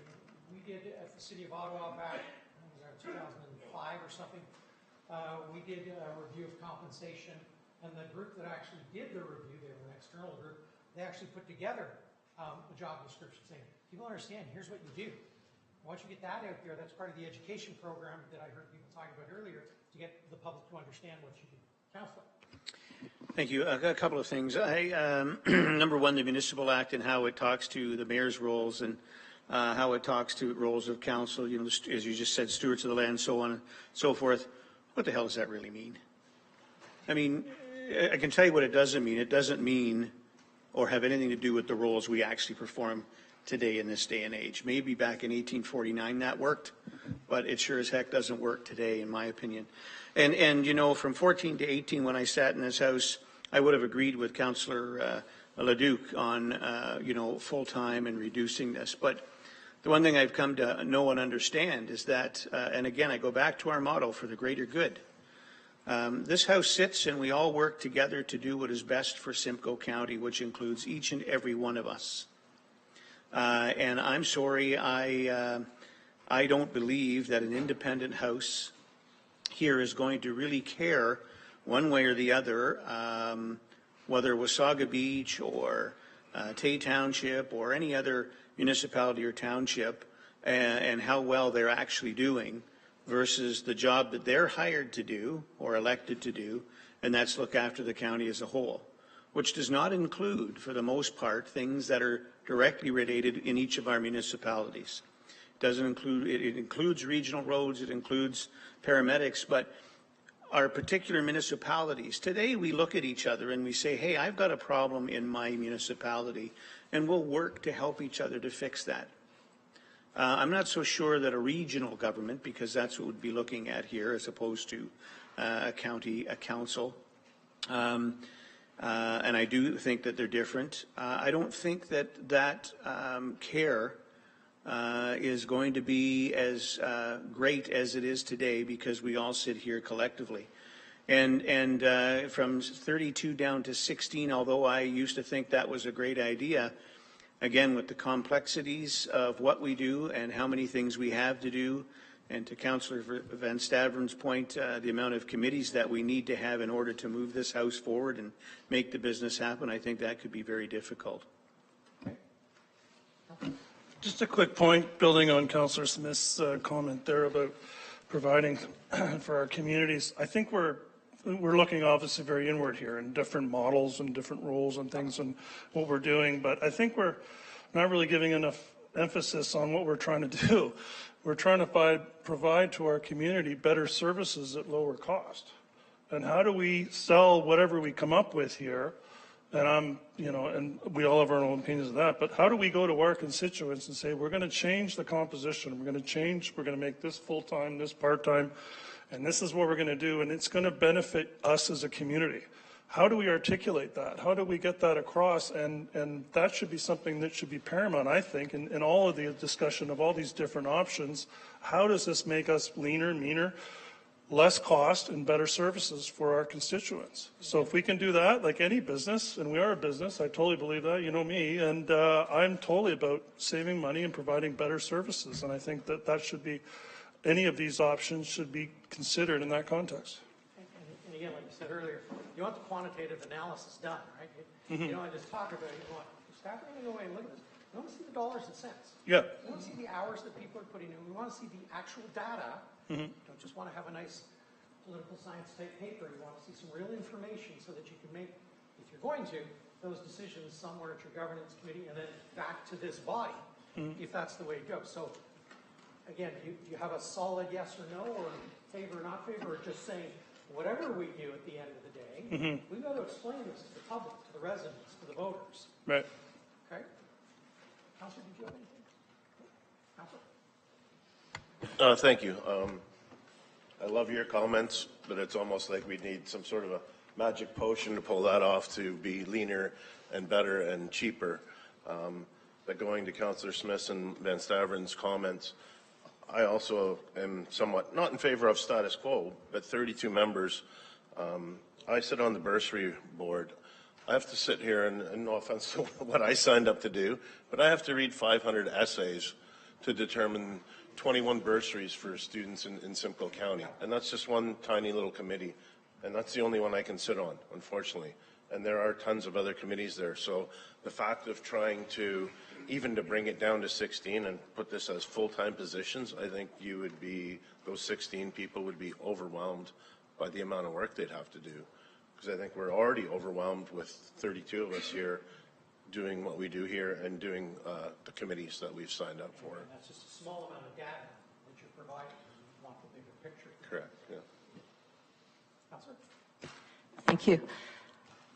Through the different times that we've had this brought up, one of the ones that I remember clearly is when it's on one of your slides, is that go to the 16 and add a 5 or a 7. So when we did that numbers out there, for the expertise that sits in this chambers, and that the extra people, those small amount that you add was more than what we were paid as council. So to me, and then also at large, not knowing who you're going to get, and not by the people. So for me, if it's looking at monetary, those are not the ones that I would suggest, because we've done it. We went in deep into that, but I do believe that the 32, whether it is adds that 1, that you have the 32 plus 1, so it's not status quo. But I think that for the expertise that we have around this table, you have 32 councillors. They bring an added value that you're not going to get by chopping it up, and that's just my thoughts. Thanks. Again, the data, the information, the financial stuff that you want to say, hey, if you go to 16, then show me where all the money is being saved. And I can share with you very somewhat tongue-in-cheek when the province said that they were going to reduce city council into a city, from a region to a city, and we're going to say we went from 84 politicians to like 32 at one point, and so we're going to save money. Guess what happened? 1994, they weren't either. So, Councilor, just follow up? Yes, just for a follow-up.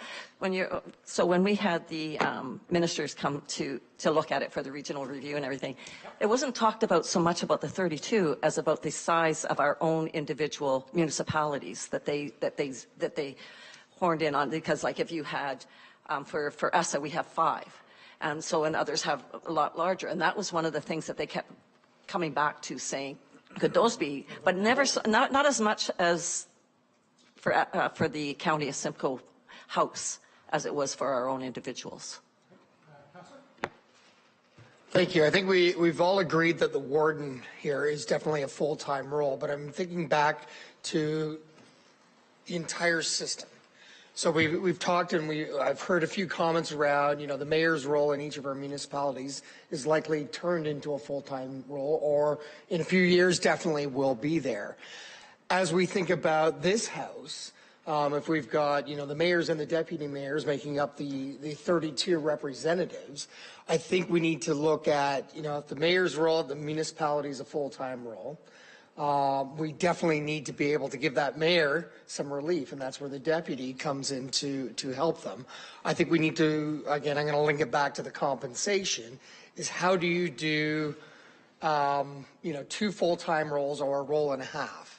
I think the compensation, in order to continue to drive, I hate to say it, but, middle-aged white man that can afford to do this. If it's not a full-time role, we'll never get the younger generation coming in here. So I think we need to look more holistically, not only at the county level, but then at our own local municipal levels to offset that compensation challenge, because we do realize, at least from a deputy mayor's perspective, definitely a part-time job at the municipality up there in hours, but then we've also got the county level as well. And then if you're holding a role outside of that, it makes it very, very challenging. So I think we need to look at the entire system and not just insularly at the county. I think we all need to kind of keep that mindset open as we continue through our own conversations here.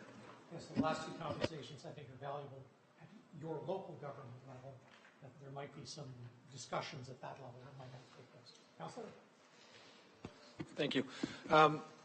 First of all, I just want to note, we were talking about, demographics. I think I'm the youngest member of this House here. When I first started... Are you calling me old? By a few years. When I first started, it was 24. I'm now 37. And you're absolutely right. Like, you do not see young people in politics because I can't quit my job. I have a full-time job, which I take time off work to come to do county council and mayor duties. It takes a lot of time. You don't rest. But I want to get back to the point about interest in the community, and I'm not sure if you change demographics, if you have a full-time job, if you have full-time pay, if it's going to make any difference to people that truly are invested in the community. Because I think everyone in this room here serves their local municipal councils because they live and work and breathe that community. And that all resonates back up into this House in every decision that we make here. And I think the concern is here, is 32 too many? Maybe. Could we do 16? Probably. But there's no redundancy. If one of us can't attend, there's always a backup. There's always somebody that has the understanding of what county council is. It's just not somebody coming every once in a while and then having no idea what's going on. So there's redundancy. And I haven't seen, this is first term on the county council, I have not seen anything that would warrant that this is an ineffective House. I've seen decisions being made concisely, waste management exception, but generally speaking, our meetings are run effectively, staff have the data and the reports for us to make informed decisions. And that has not raised any red flags to me to see an overhaul just because of that issue. And that's an interesting comment again, and I come back to data. The information that the clerk's office can provide is how many reports have you done so far in this term of council? How many have you deferred? How many have you referred? How many have you carried? How many have you amended and carried? Which would demonstrate the workload is as such, and whether you're going 32, 16, 17, whatever the number is, that the statistics and information, the empirical evidence, is always going to be there. So there's one over here.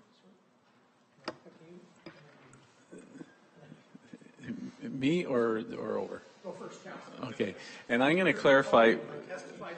Yeah, and I'm going to clarify that when I was saying status quo, it's with a full-time warden position, because I thought that's the way you said it. But what I wanted to give an example, and I made the comment, I don't believe things are broken, and I'm fully in support of what Councillor just said, because I think the committee structure is the strength of this organization. I sit on the Audit and Finance Committee. We just went through Committee of the Whole and received the financial statements for the previous year, and not a question from the House. because they rely on that committee to have done the work that needs to be done. So when it comes to the table at a committee of the whole meeting, it doesn't need a lot of discussion. There, certainly, and the report came from the chair that this and that, and those, if there was anything to highlight, we would have highlighted to them. And so that flows through. And I, as I said, I do believe the committee structure is the strength and why I believe that it's not broken and doesn't need to be fixed. And in order for that to function properly, you need the extra 30, like you need the 32. I do not see how that could work 16 unless every municipality is willing to go back to their tables and say we need to have full-time mayors, because that's the kind of hours they're going to have to put in assisting the county in functioning properly. And I agree with you. The one thing we often said at the City of Ottawa was the working committees are what makes council work so well, is that the public hears. That's where all the debate, a lot of the debate is. We'll rise to a council agenda, 400 pages, and council will hold 2 items. And so those are the ones we really want to talk about. All the rest went through the committees, and they're valuable. Just very quickly say, in a lot of cases, you can put your expertise into those areas that they have, right? So, yeah. Sorry? I'm coming back to the Just real quick, I'm hearing that there's a lot of work here at the county, plus what we do back at our municipality. I'm just going to throw it out there. Maybe what we should look at if we're going to do status quo with 32 is an elected official from the municipality and maybe someone at large from that municipality that wants to sit at county, because that would be your full-time component here. They would not necessarily have to share half the load at the county and half the load back at the municipality. And to Councillor Duke's point, if it was elected officials, they would be then in a position to provide full-time attention to county work. And the last point, going to Councillor Smith with respect to us being, congruent in our decision making. I've also been here when there has been some decisiveness based on what best for one municipality might not be best for the other municipalities. And we do wear that hat when we come here, even though we shouldn't be. We still do wear that hat. So in as much as it's nice that all the municipalities work together and we get things accomplished, there have been times where certain things have come up where it's been a bit decisive. It's not necessarily good for every municipality, and the ones that it's not good for do speak out. Councillor, can you take me back to your original comments with regards to the status quo? How you might see a change in the voting approach? Just that particular change. We're hearing about the amount of work that might be necessary at this level in respect of going to 16, too much work, and we all have our plate full back at the municipality. So if we were going to stay at the 32 and a full-time warden, maybe one of the possibilities might be 16 from the municipalities themselves, from their councils, be it the mayor or whoever they want to appoint, and one person who's elected at that same time within each municipality that is elected at large that can devote 100% of the time to this house. Thank you. I was just going to point out too, I think that the optics amongst our residents is still that we are tied for the largest sitting council in Ontario. And with our per diem, every time this council meets together, it's $10,000.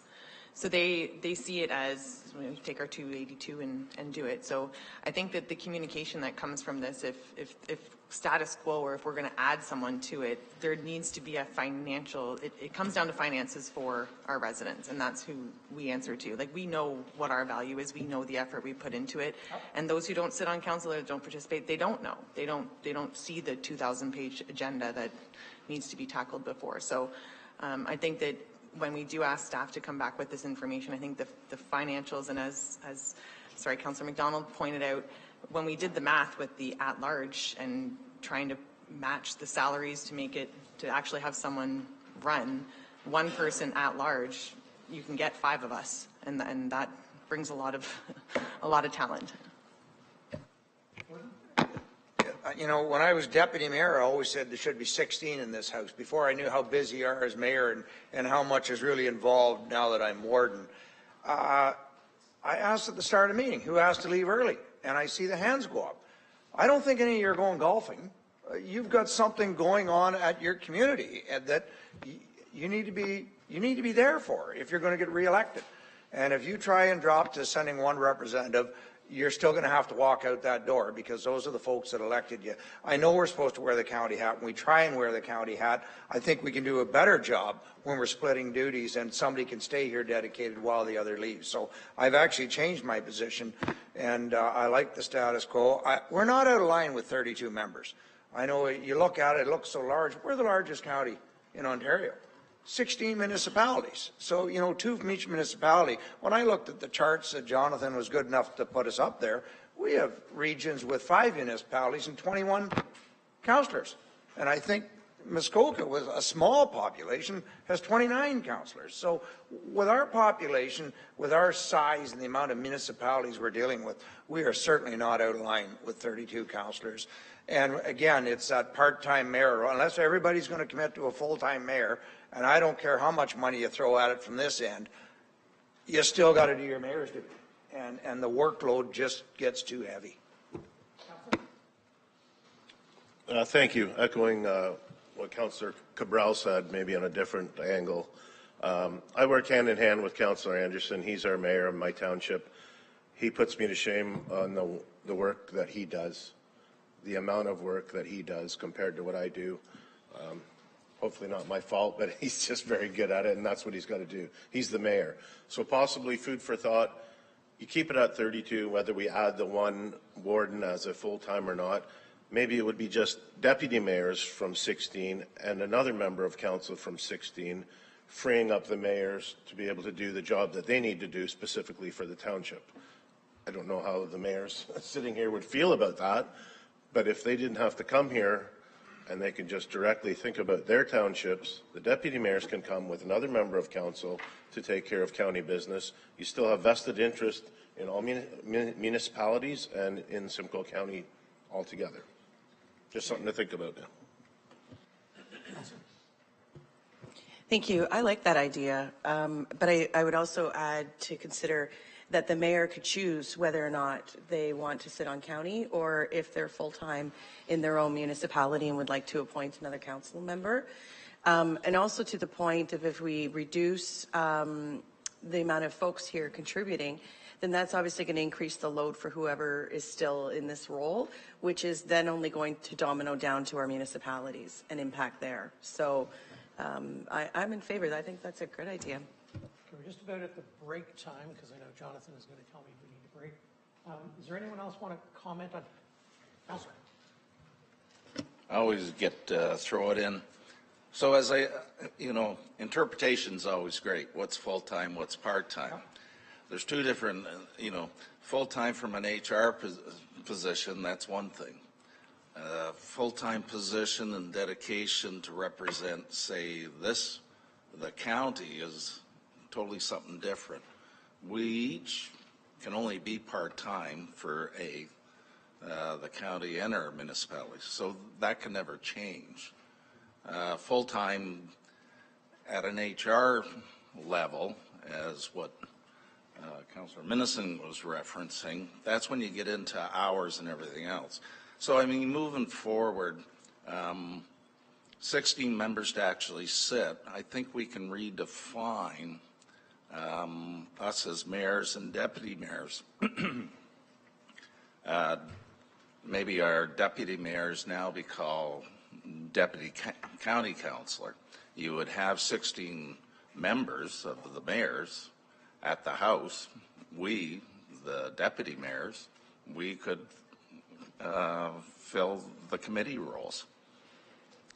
All I'm getting at is we're at a point, you got good governance, you got to, as Mark indicated, even from the minister, it's whatever we decide is going to fly, as far as I'm concerned.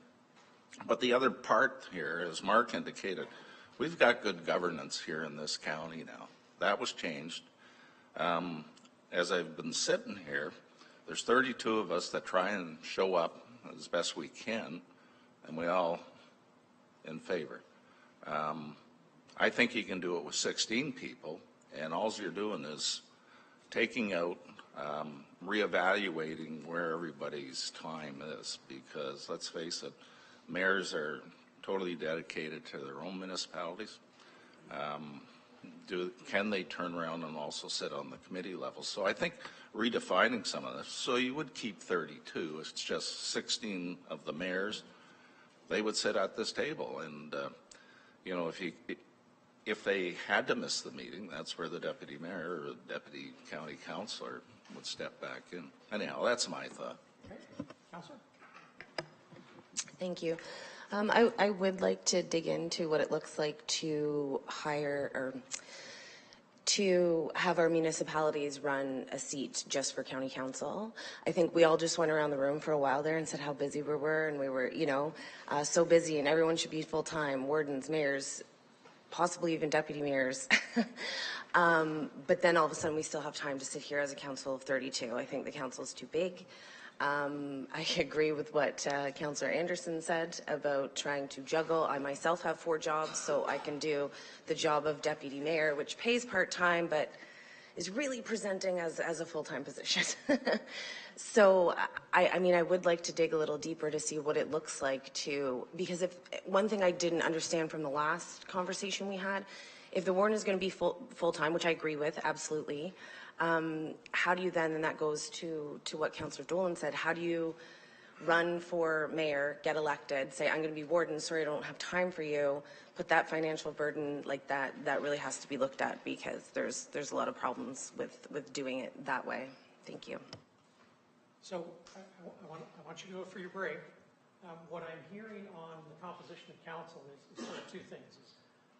32 or 16. We're not talking about 17, we're not talking about 21, we're not talking about, you're saying 32 or 16, and you want the data and the information with regards to how that would work. And are there variations on a theme within those 2 broader categories that staff should go away and think about? Is that the consensus I'm getting? I thought that was it. Councillor? Sorry, that's the only one you had up there, but I like the 21-1-2 with the 5 at large and the 16. So there is some variations that I think should still be on the table. Okay. Do I have more for talking about the 17 and the 21? I've seen a lot of shaking heads. Thank you. I like the idea of the 17. I do agree that even for our residents, sometimes they don't realize who their county councillors are, or even that the position exists. There was a lot of talk last term about having our municipal ballots read mayor, and rather than deputy mayor, it was county councillor. And then that county councillor would sit in the House rather than the mayor. So there's been a lot of discussion, a lot of really great ideas. It's just we've never really got to the next step of it. I think that having someone appointed as warden, whether it's like Muskoka where it's not someone from within the House, I think that is a great idea. But I don't disagree that the job is a lot for 17 or 16 people. But I think if you didn't have the role as deputy or mayor, it would be completely achievable. Councillor? I think the mayors have to stay involved in county. I don't know how, because county's expected to fulfill a certain role for municipal councillors as well, provide the services that they're trying to get provided to meet the requirements of what they're supposed to fulfill according to the Municipal Act. So I think the mayors will always stay, and that's why I continue to say with the status quo is something that I believe is working and functioning properly. Councillor? Yeah, I know it's not on the table, but I agree. The mayors have to kind of be involved in this. This is the upper level regional government, so the mayors have to be here.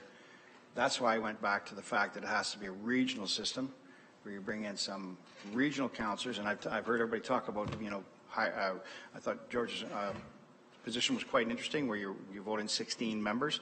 It doesn't change the size of the composition of council, but it does actually reflect that somebody is here as a county representative. So it either goes back to the Berkeley report with 7, where you reduce the size.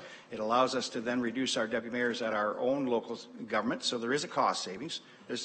If we're just talking about cost, I'm not sure that any system will work properly, because in the end, it's not a cost exercise we're going through here in my mind. It's an efficiency and effective governance for the future of the county, not the past, the future. We're moving to the future, and we have to make some significant changes in my mind so that we address some of the concerns we have in all of our municipalities when it comes to water, wastewater, and housing. Those three components have to be dealt with at this level in my mind. So, you know, I have a position. Everybody knows it. I've talked about change at this council for all the years I've been here. So I still think there has to be some kind of change. Status quo of 32 doesn't work. I think there has to be some full-time representation up here that can address the county issues and make sure that we address it as for the greater good. We talked about working together as partners. Absolutely, it is partnerships. But that doesn't mean that we can't change the status of this court, and it doesn't mean that we have not governed well. We just need to govern better in the future. In my mind, in the future, and it's about the future. So we have to make some. In my mind, we have to make some kind of change. But I will leave it to the rest of council because they know my position. It's about change. So, as we're heading into the break, is it safe for me to define this consensus that you want staff to go away and look at status quo and 16, but there was also a desire, at least from one member, to look at 17 and 21. Are members interested in looking at 17 and 21? So you want to go, this is where I see a lot of shaking of heads. So what I, sorry? We don't worry about straw votes because they're illegal under the internal law. It's an open meeting. But, well, all right, so let me just ask, Councillor. Sorry. When we've beat up the idea of the 32 and status quo, when we get back, facilitate the questions about 17, 21s or whatever. We haven't talked the pros and cons yet of those ones, so we don't know what we're getting into, so bring it on. Okay, Councillor. Thank you. I'll just go back to some of the debate that happened at this House at the last time this actually came to the council floor. One of it was we're okay with the status quo of 32 members because we make so little money.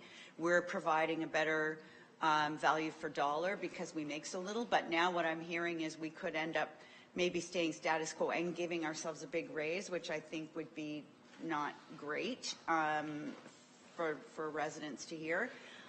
Also, the other thing I heard about moving to the 17 plus the elect at large regional councillors. Well, I totally feel for CAO Aiken, the fact that he's said before that they're an orphan municipalities. There's out of all the people sitting here, maybe with the exception of the warden and the deputy warden, there's not one person here who's counting the county first, because none of us were elected to serve the county, right? We're elected to serve the lower tier. And then my last comment would be, I think that if we do go to a 16, 17 member, that the autonomy given to the lower tier to select who's best to represent, whether they put it on the ballot, whether it's the mayor, whether it's the deputy mayor, because we are so different. Larger municipalities might choose, someone else because the mayor's too busy. Other municipality, and it could depend on personal circumstances too, whether the deputy mayor works full-time or the mayor works full-time, then maybe it's better for the other. So I believe that the mayor or designate would help municipalities kind of custom make the role best for their circumstances. Okay, so what I'm going to suggest is, I'm hearing very clearly, staff should go away and look at council composition 32 and 16, because some of you have very clear points of view. When we come back from the break, maybe we can talk about the other two opportunities of 17 and 21 to flush those out and see if you want those added to the list for staff to look at, or you don't. So does that sound like a good spot to take a break? All right, so 15 minutes, is that what we said, Jonathan? Thank you. Yep.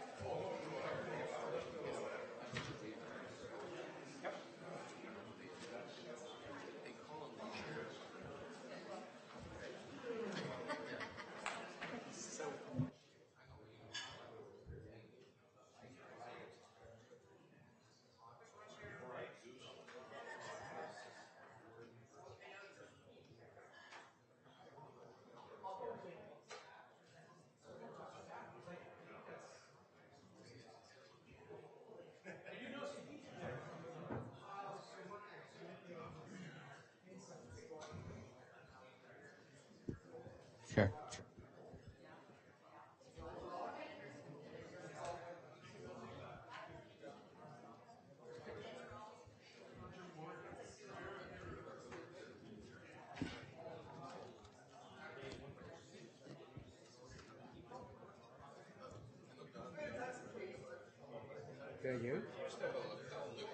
Yeah, we have one.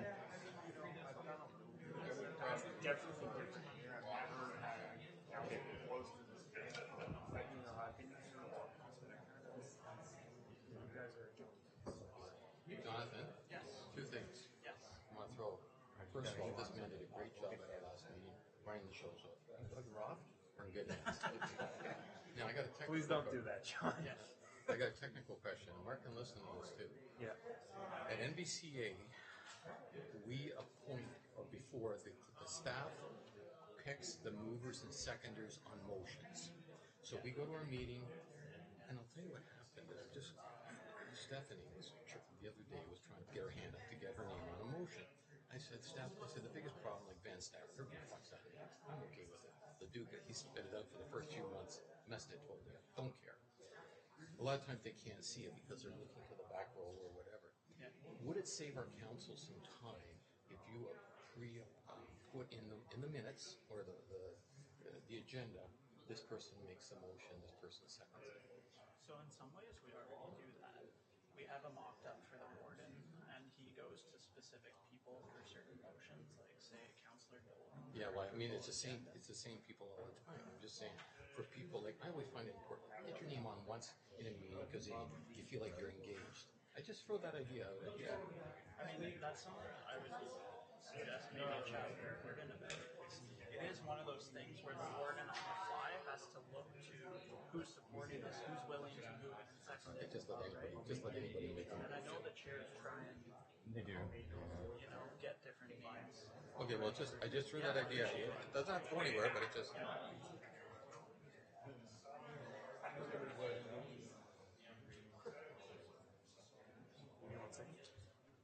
Apparently we do have a lapel mic here too, so if you want Rick to have that, you can go back. Sure. Okay. And we'll go live stream.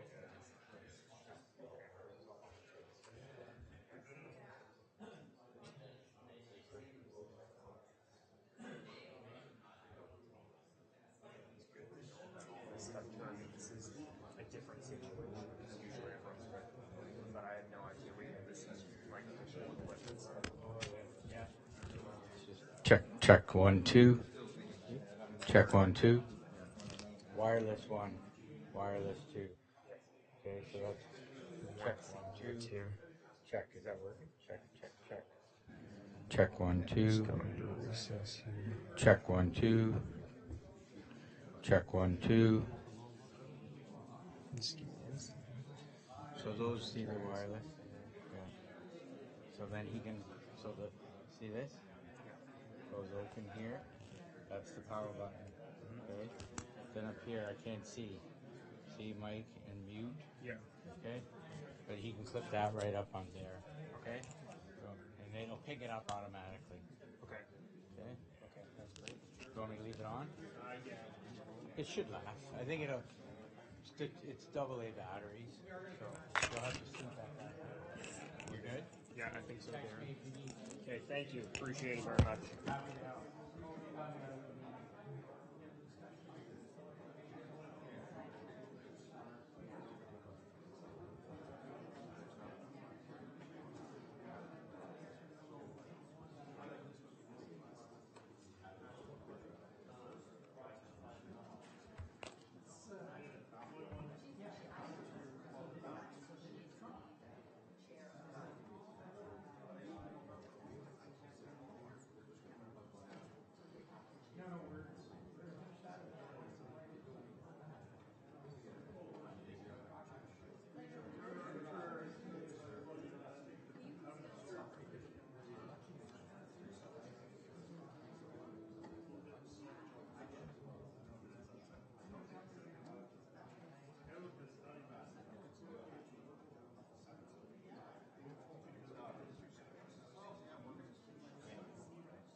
comes from World War II staff would be appointed scholar.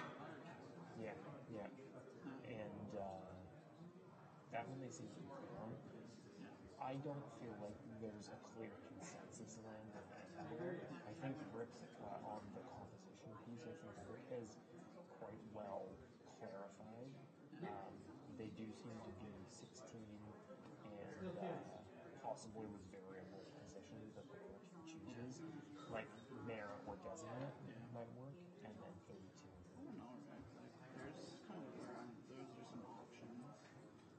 That's kind of where I'm going. It's like you have the full-time dedicated board, and there seems to be consensus around that. And then it's like the maintaining the current representation of members, how those members get elected. That kind of wording, I think, allows some flexibility to have governance there.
It's as much time and effort as you want to put in, right? Which in some cases means it's 24/7. Yeah. So, like, the following component of governance reform, you refer the full-time dedicated head of council. That seems to be a given. The following component of governance reform, you refer the review options for council composition reflecting a 32 or 60 member council. And then we'll see where 17 or 21 or 23. I can move fairly fast through council compensation. Like, my presentation will be 6 minutes. Yeah.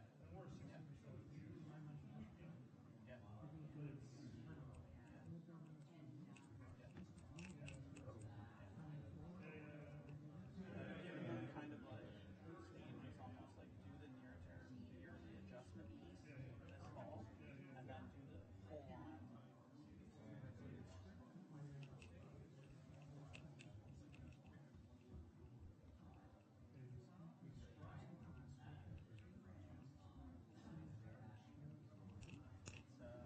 District chair. It's like a regional chair. I think they were elected externally, but like basically, yeah, appointed externally, but by the like council. Yeah.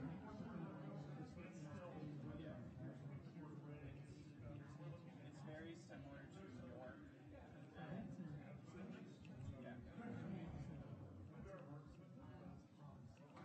That's the province saying you have to appoint. Like, I guess they've decided that the way they want to appoint is do interviews or whatever, but yeah. But it is just like these other regions that appoint. The scope is in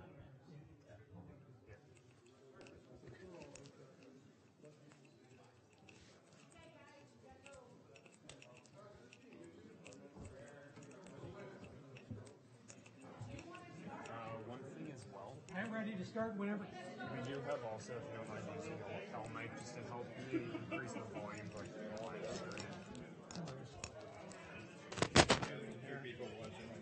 And then you can add, you can put that somewhere up.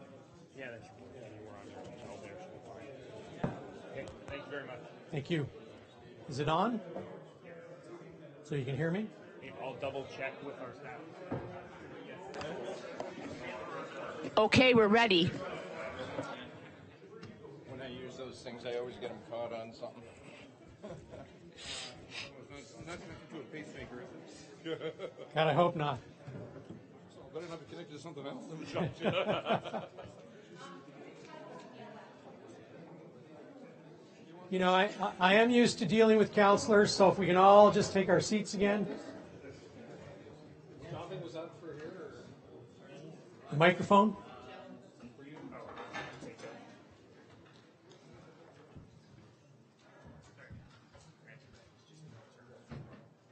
All right, so ladies and gentlemen, we're going to, can we advance the slides to 17?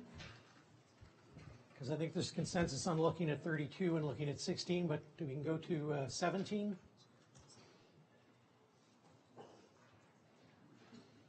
So a bit of a discussion about that.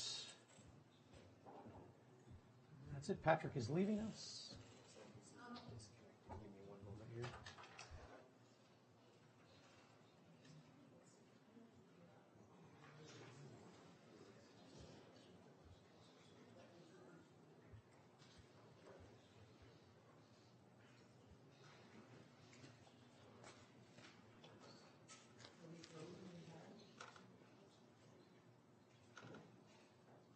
So when you get to it, it's slide 19. It's table 3. It's 17 as the number for the members of council, and that's the mayors from the 16 local municipalities, and an appointed head of council from not within. But again, we're leaving it open the possibility there might be an election. So 17. We want to discuss this before we move forward. Is this something that is of interest to members?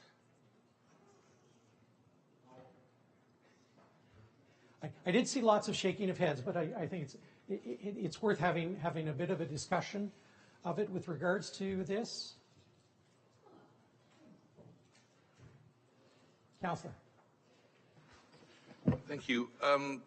As we're going through this process, the one thought that keeps on coming to mind is we're playing a shell game. We have, if you talk about going down to 32 to 16, you're looking at doubling one person's income, which is the equivalent of 2 people here, to do double the work. Then on top of that, if we're talking about the 17 plus 5, or the 21, for example, the positions, the 5 county councillors are not going to work for the same wages full-time. That takes the equivalent of three seats on the position, which is approximately $42,000 to $50,000. And no one's going to run for council for $50,000. They're not going to. Not if you want anyone of quality who doesn't have a vested interest in an area. Now, hypothetically, let's say Bradford and Innisfil became a region. The person from Innisfil won't know all the details of what's going on in Bradford, and the person from Bradford wouldn't know all the details that's going on in Innisfil. On top of that, the aggregate knowledge that we have, I mean, with 32 people, we have people from we have the medical profession, we have our warden's a farmer, we have people who have a great amount of experience on multiple levels of the government, like the mayor of Innisfil. We have people like myself that are tradespeople. The knowledge we bring is far greater than that of 16 people who just are going to be overloaded and not able to manage the work and the committees and everything else. It comes down to the same dollar amount, and it's the best value of your dollar. And when we're breaking it down, like I said, the knowledge is greater, the ability to represent is greater, and it doesn't cost more. Because if we hire or go even higher up, it's going to cost more for less service that's given to the people. And if it ain't broke, don't fix it. Councillor?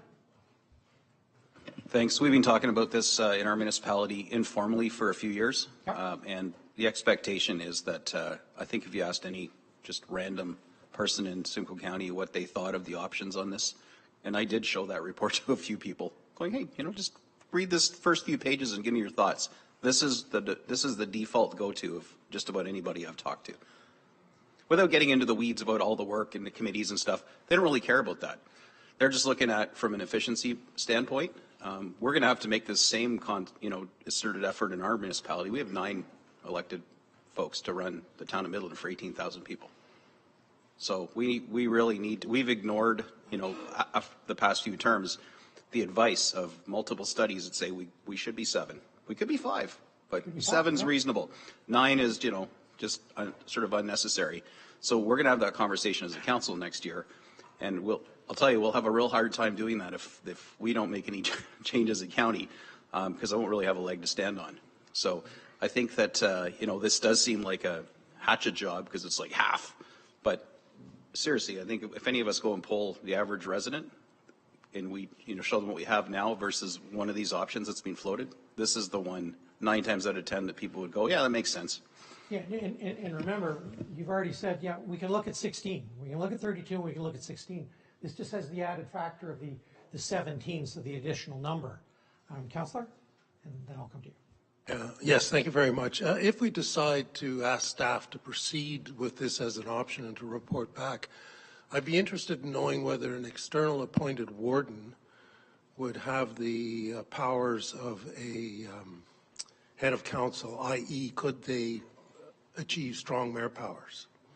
Because it could shift the dynamic within this house one way or another, and in fact that could exist in any case. So if yeah, that could be part of the strong mayor powers originally was the city of Ottawa and the city of Toronto, and then it was 22 municipalities, and I think the latest number I got is it's now 45 or 46, 50. So see, I wasn't current. So I think that's something on the horizon that definitely has to be considered at some point, because again, you have 507,000 or 510,000 residents here and then there. Thank you. I think it did seem to be quite the consensus that we needed a full-time warden, so I think we do have to consider the 17, the basic council, and then +1 if we're going to have a full-time warden, because I don't see that being an option for someone who's already a mayor or deputy in a municipality. Thank you. Okay. I just wanted to clarify that strong mayor powers currently are only for lower tier municipalities. No upper tier chairs or wardens have those powers. Yeah, just local municipalities and single tier municipalities. Anyone else? Okay, so I'm hearing this won't be a stretch if we just ask staff to look at this particular model. But again, the consensus earlier is 32 and 16 are where our hearts are at. Let's say that. Can I look at the next slide, please? This is the one with the 5 wards. I would just call them regional wards, but described as sub-regional councillors. And I don't like the word sub, it just sounds odd. These would be your 5 regional councillors or your 5 county councillors. So what are we thinking of this? Is this plus? Is this a minus? Is this too confusing for the public? Is this going to cost more money because we're now going to pay for these 5 directly elected? Councillor? Well, I don't think you need to worry about the confusion to the public because, no offense, I would guarantee you that 60% of the people in Simcoe County have no idea about what we do or what even comes there, except if they have a garbage issue and they call a councillor and they tell them to phone the county. So I kind of like this one, only because you get your 16 plus you get 5 directly elected sub-regional councillors. And that just adds a different flavor or diversity to it. Councillor? Yeah, I think I spoke to this one also, and I like this one because it actually matches up with the provincial boundary. So to me, it's we've got 5 MPPs here that look after the county overall, and if we could match that up, that means we've got a provincial, pretty well the federal, provincial, and the upper tier working for the same goal. You're working for the same residents, so you're actually building on making it a very interesting level of governments where you can work together and go after budgets at the federal level, provincial level, because You're in the same riding as those folks, so you're actually, the issues are identical to each other. So to me, this does make sense that way. So, and it's what they did in Toronto. They matched the boundaries. I was going to say, if we had to look at a to me, this trend makes from sense. the province, is, yep, if you I'm just all about, I'm all about making sure that we control our destiny and not the province. That's where I go with the anything I do here is about we control. Thank you. A description of the 5 directly elected, would they be considered a full-time position? I keep harping on the idea of our subcommittees or our committees. Would they be the ones who basically are on 4 or 5 or 6 committees each and read the 500, stories or whatever for bursary? Are they the ones who would be doing that heavy, all the council work or the committee work? So are these going to effectively be full-time? The 5? I see lots of heads nodding yes. You're getting elected to do that, you're going to be full-time. Councillor? Thank you. I think the other thing we need to think about is how does that weighted vote formula actually change? Would those 5 directly elected sub-regional councillors end up skewing a vote? That takes away from the 16 that would be appointed. So I think that's something that we'd really need to understand as a House before we make any decisions on that. And I think that's going to be one of the underlying themes for anything that happens, is what happens to the weighted votes under the various scenarios. And you also have to look at the compensation. And where? Yeah. Jonathan's nodding his head, so he's made the note. Anyone else on this, Councillor?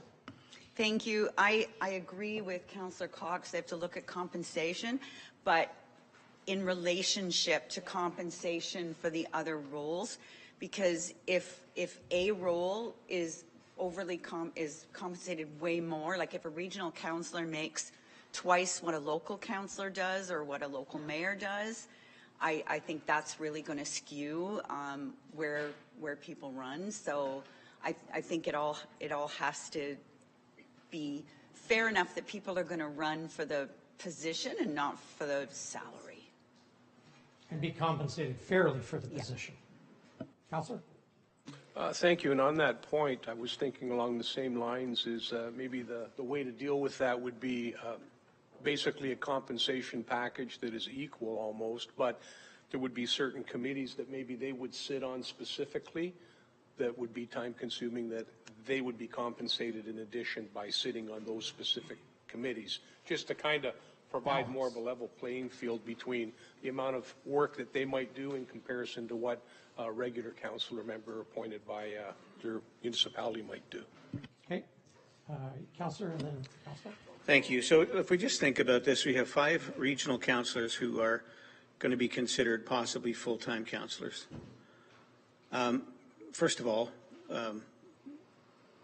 with all due respect, what would 5 full-time councillors do that a part-time councillor isn't doing? And second of all, the weighted vote is a huge concern. And third of all, we could very well have 5 ward county councillors making more than mayors who are truly working full-time in their communities. And how does that weigh out? Councillor? Thank you. So going back to compensation, and we know what the MPPs make, so how are 5 directly elected people that even opt up for this job, what are we going to pay them? 20,000? We make 10 as it is today, so we're going to pay them 20, and they're going to spend 100,000 to campaign in their prospective elected areas? I'm not sure. I'm just curious, because I can't vote for something like. Councillor? Thank you. I just think this adds another layer to the government that's going to confuse the populace. I mean, everyone understands we have the mayors, the deputy mayors who represent the townships, the county, which is the 16 communities that we represent as well. But to add another layer on top of that between the provincial and the municipal, so you're telling me we're going to have a federal representative, a provincial representative, a county representative, a municipal representative, you know, it comes to a point where it's just like it becomes muddy water. People are not going to understand who to go to for what service. As it stands right now, if there's an issue within the town and we come here, the residents come to us and they say, when you go to county, these are my concerns. You are representing me at county. So if we have a county councillor, so what are they going to do? They're going to go, well, do I go to the mayor? Do I go to the deputy mayor? Do I go to the county councillor? Who do I go to? For what position? For what right? For what purpose? For what end? It just muddies the waters. Right now we have a very clear line chain of command, a very, very direct chain of command that we have people that represent. So I think this doesn't work on any level, because if you speak monetarily, you're talking about paying extra cash for people that are going to be less invested in some of the communities or less knowledgeable of the communities for something that people will not truly understand or relate to. Councillor? I just want to confirm, so the slide deck indicates that 2 individuals of those 5 would be either warden and deputy warden. So really compensation would only be applicable to potentially 3, because the warden and deputy warden is already making more than a sitting councillor. So I guess that compensation is only for 3. Again, the concern I always come back to is the leadership, and that is something I think this House has to really understand, is if we're going to have an elected representative, I'm assuming out of those 5, then it'd be up to this county council then to decide who's going to be warden and deputy warden. But again, it comes down to just not the fact that you just put your name in the hat and run. This House has to have some say in that election of the warden and deputy warden. But for compensation purposes, if I'm understanding that just 3 that we'd be looking at, that'd be different than the 16 other municipalities. Okay. Councillor? It appears to me to, and I'm kind of just looking at this on the surface right now, I haven't really given a lot of deep thought, but I think it will complicate the interaction with the separated cities. We haven't talked much about separated cities, but just referring back to the role of the warden and why I believe it's full-time is they're expected to interact with the cities, and that's unique. Essex has Windsor, but I think we're the only 2 that have that kind of situation. But and I do believe when the cities come here and they know there's 16 municipalities represented by their mayors and deputy mayors, they understand that we're all looking out for the greater good of the whole. I do believe if you get into a ward system, there may be some complication with the interaction to the separated cities. As I said, looking at it just on the surface. Okay. Councillor? Sir, did you? Sorry, wrong one. Apologies. Thank you. If the House decides to go with a full-time warden, would it be necessary to still have a deputy warden? Something to consider. I think that would be something that staff would have to look at. And again, that's part of your data, your information, your finances. Come back to you, Councillor. Yes. Sorry, I just had a text saying that when you're walking around, the people who are listening to the meeting can't hear anything you're saying. So they need you near a microphone. I have a microphone now. Do you? Well, it's not coming through clearly on the YouTube. Sorry. I got the same feedback. We rectified it at the break, and they say they can hear now. Are you getting other feedback on that? Yeah, all right. I haven't okay, thank you. But before, when he was walking around, he wasn't getting picked up. Oh, wasn't? So He's got it now. Okay, thank you. Councillor. Thank you. Just looking at this, I'm reading the sub-regional councillors for the 5 wards. I mean, it does give an opportunity for the populace to actually cast a vote for someone that they do want to see at the county level.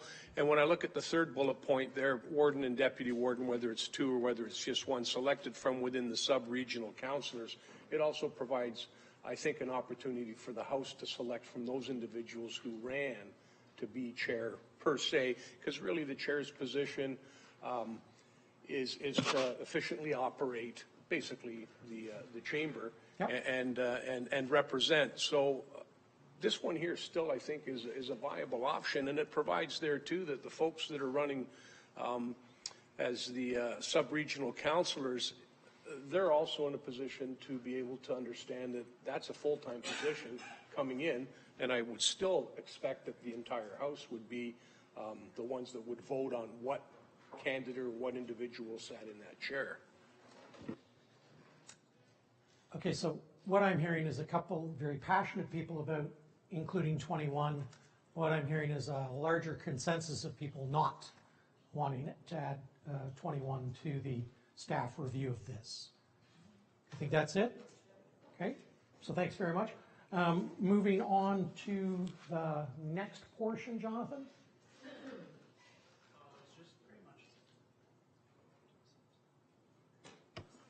So 21 is out.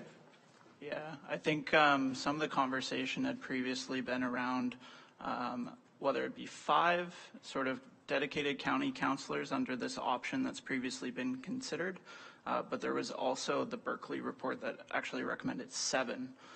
So this option has a variation with it, so you can have sort of 16 plus 5 to 21, or 16 plus 7 up to 23. So it's sort of the same matter here with dedicated county councillors. Would any of you change your opinion if we moved it up anymore? So I think 21's out, 27 is out, or whatever the additional number might be. Okay. And now we're gonna move to the next portion of it. Your next slide deck. Compensation. Yeah. So this is the point where I am most empathetic and sympathetic for you folks, because you are among the levels of government, federal, provincial, and local, that actually have to set how much money you get, and based on what your understanding of your jobs and what your workload is. And this is important, and I would suggest that now is a good time to look at this issue in the term. We sort of have a usual 4-year term when we deal with municipal councils across the province of Ontario. In the first year, staff bring all the bad reports. In the second year, we bring 3/4 bad reports and 25% good. So you're in that area.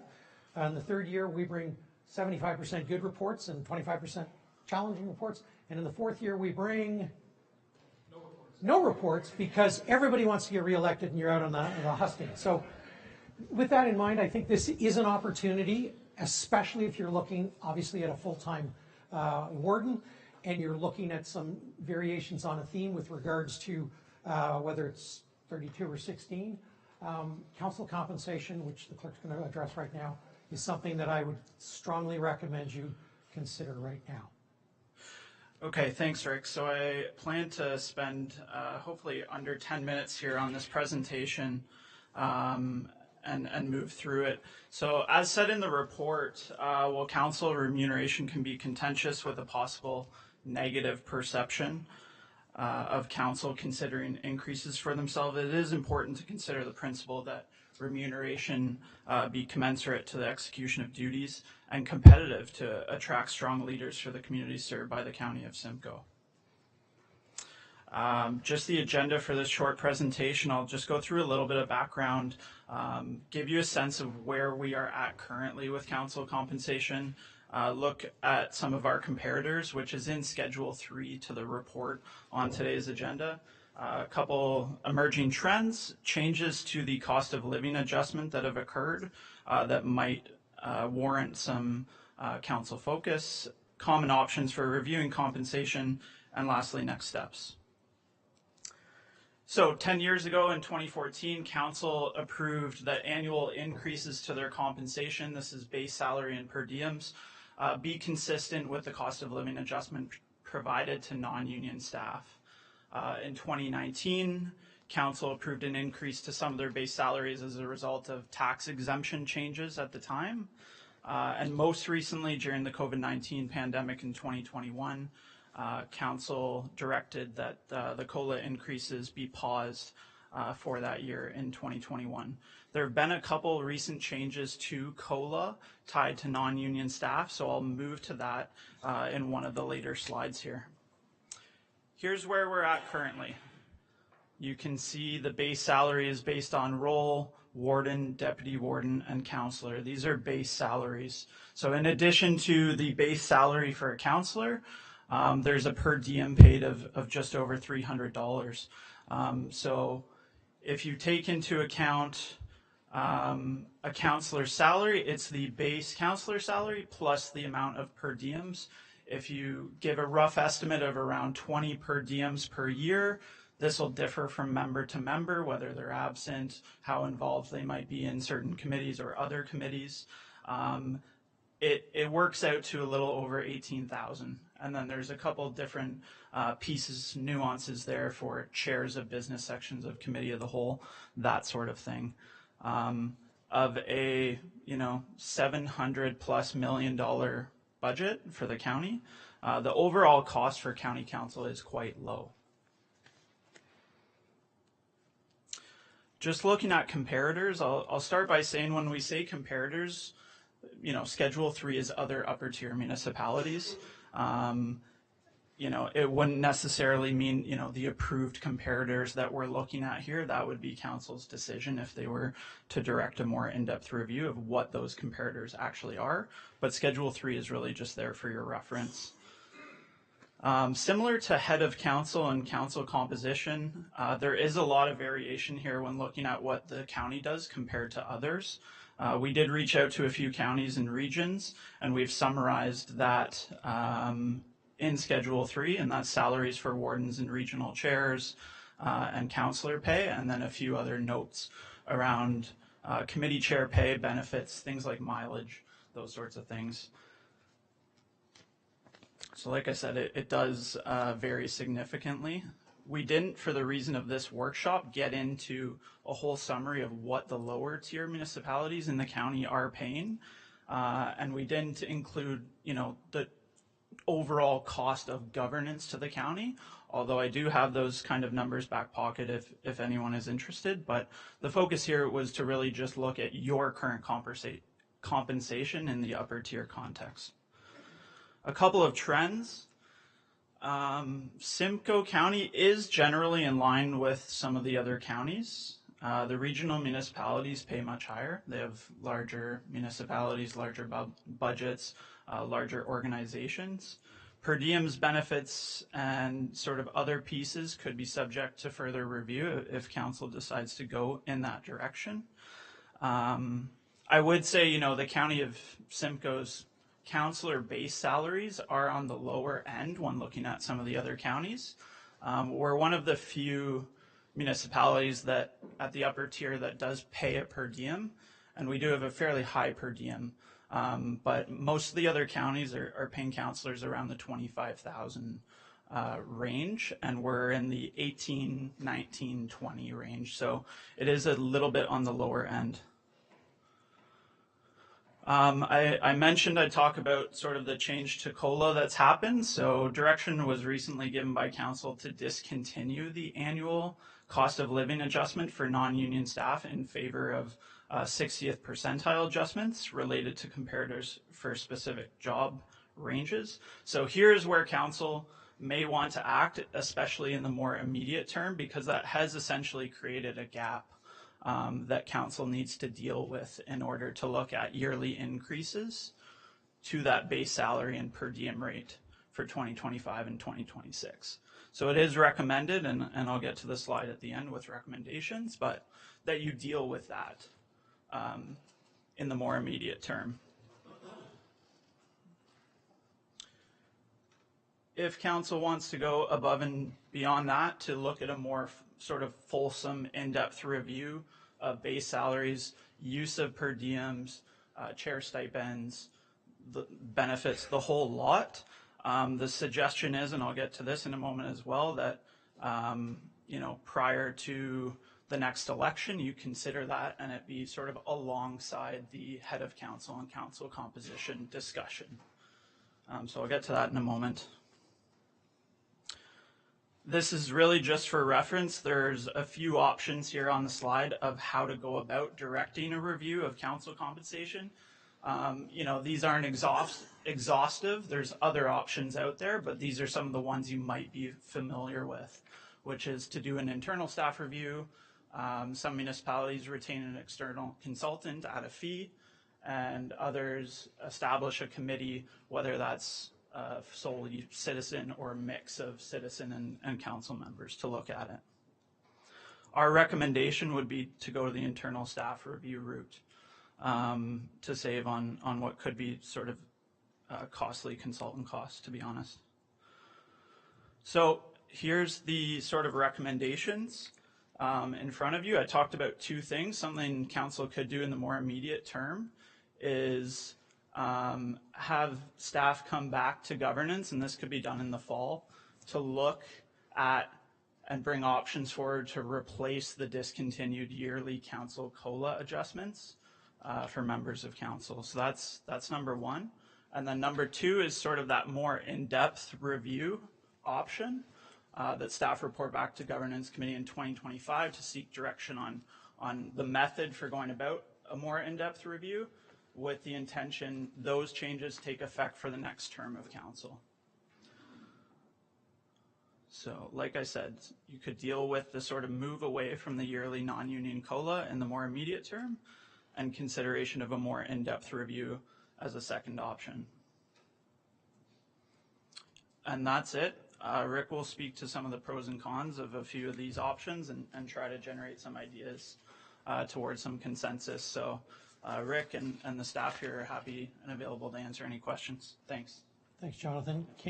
Patrick, can you go to slide 4, please?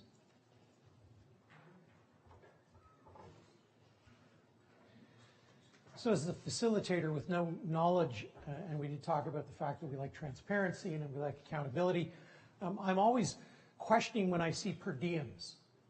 Maybe it's the Latin word that I really like, but at the end of the day, is the per diem particularly clear to your residents? I don't think that it is. I think that when people look on and they see how much someone makes, they consider that's what they make. And I think that even as we go municipality to municipality, there looks like there's discrepancy between mayors, deputy mayors, and how much they make.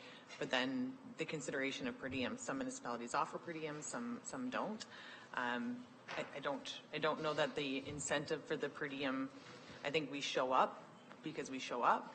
I would like to see it just a base rate, and then I have comments on the deputy warden position when you get there.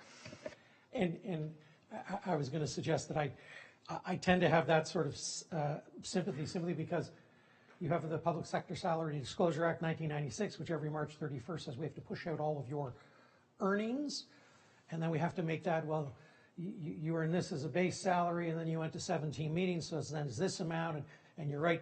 Someone would have to add all that up on April 2nd or 3rd to try to figure out what you really made as opposed to.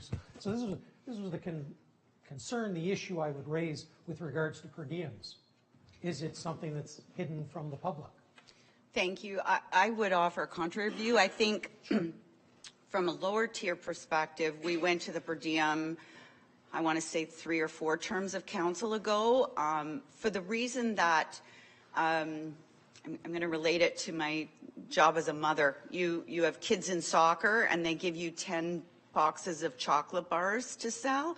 You can either sell those chocolate bars or you can say, here, I'm going to buy them all myself and not have to bother my friends. So on council, it was the same. So I've got councillors who are full-time farmers, have full-time jobs. They're not interested in sitting on a whole bunch of committees.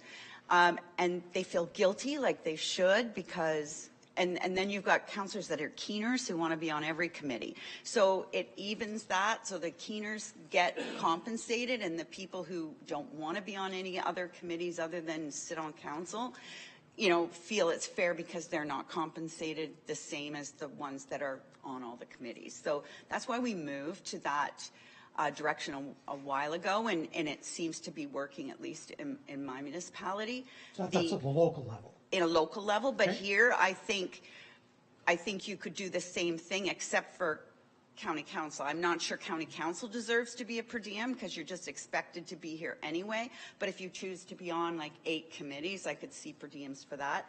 I think it's fairly transparent because when it comes out on your agenda once a year, it tells you even if there were no per diems, you know, if you were the warden of Essex County and you didn't get per diems, it would show your salary, it would show your car allowance, it would show how much you spent going to conferences. It shows all of that, and it's all added up at the end. So I think it's fairly transparent from that point of view. Whereas the Sunshine List doesn't, right? The sunshine list is strictly salary. Yeah. So I think actually our system is more transparent than the sunshine list is.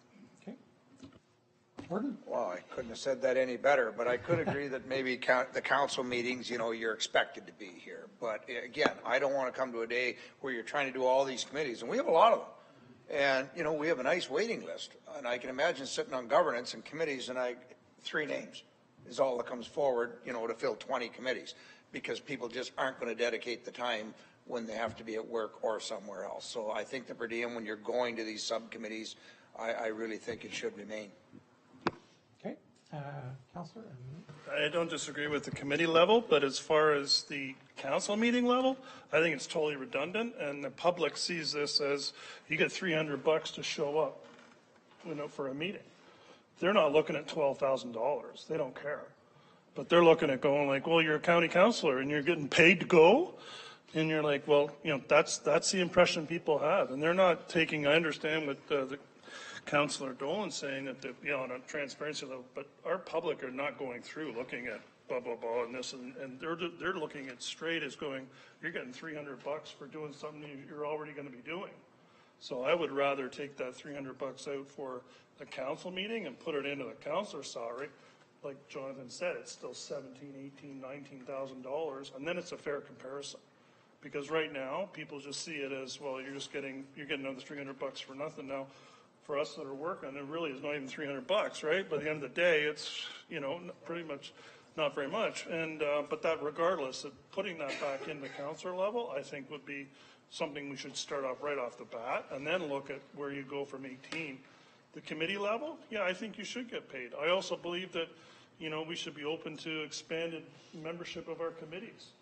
If we have an accessibility committee in our level, a lower tier, why should that person not be able to go on the accessibility committee at a county level and gain those synergies of somebody that's working at that level and may not be the appointed rep, but in a committee level, be able to have that person go on a committee level just like they do on a council level as opportunities to balance the workload and to gain synergies from people with common knowledge. So my thoughts.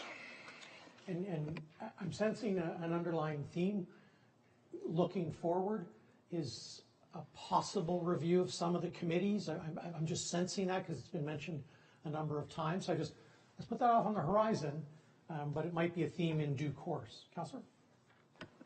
Thank you. And without question, it's a struggle because generally the public don't understand. But when I have tried to explain it to people, I use the word accountability in there too. I look back at why the previous council decided on this, right?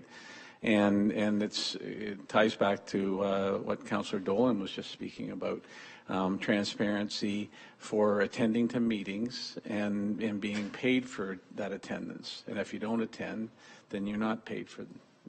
And as I said, it's a level of accountability that you can build into the system. And when you do the math and you figure it all out and you explain to them this is what it ends up being in total, then mostly the people are reasonable and understand. But I do believe you need to have that accountability of if you don't show up to the meeting, you're not getting paid for that particular meeting. Councillor? Yeah, I fully agree with the statement that was made because I think that's the idea behind the per diem. I also think that from time to time and from term to term, number of meetings change. So whether that's 5 more meetings a term, whether it's 6 more meetings a term, you're not compensated. And I'm not saying we have to be, but it's a lot fairer way of looking at the per diem than it is a base salary. And it goes along with the thought that these are your working committees. Okay. Can you go to slide 5, please?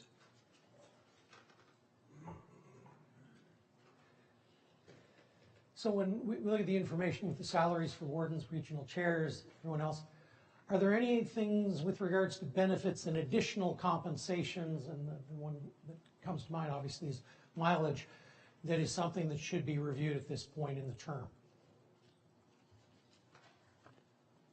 Or is this just you're paying a fair mileage rate and no one's asking about it, so it's all good?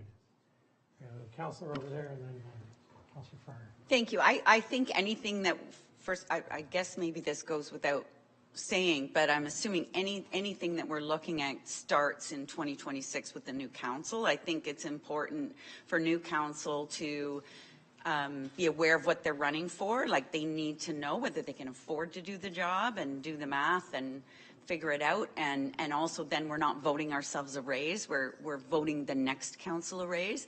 And on mileage, I would say I do some work for the province of Ontario. I'm still getting 40 cents a kilometer. So I think we're doing pretty good.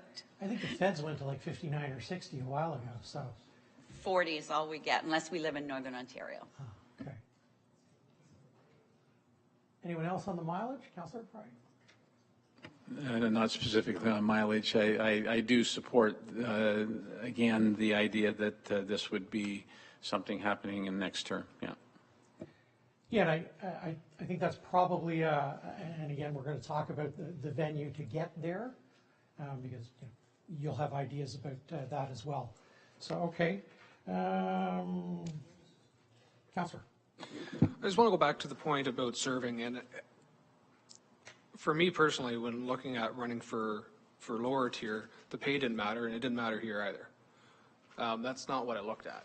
Yep. So again, I think compensation has to be fair, but I don't think that's something that somebody who's coming into elected office saying, oh, I want to make $100,000 this year, so I'm just going to run for county council. I think it's, to the honest point, I think a lot of people are just looking at this as saying we want to serve the community, and you get a fair value for doing that.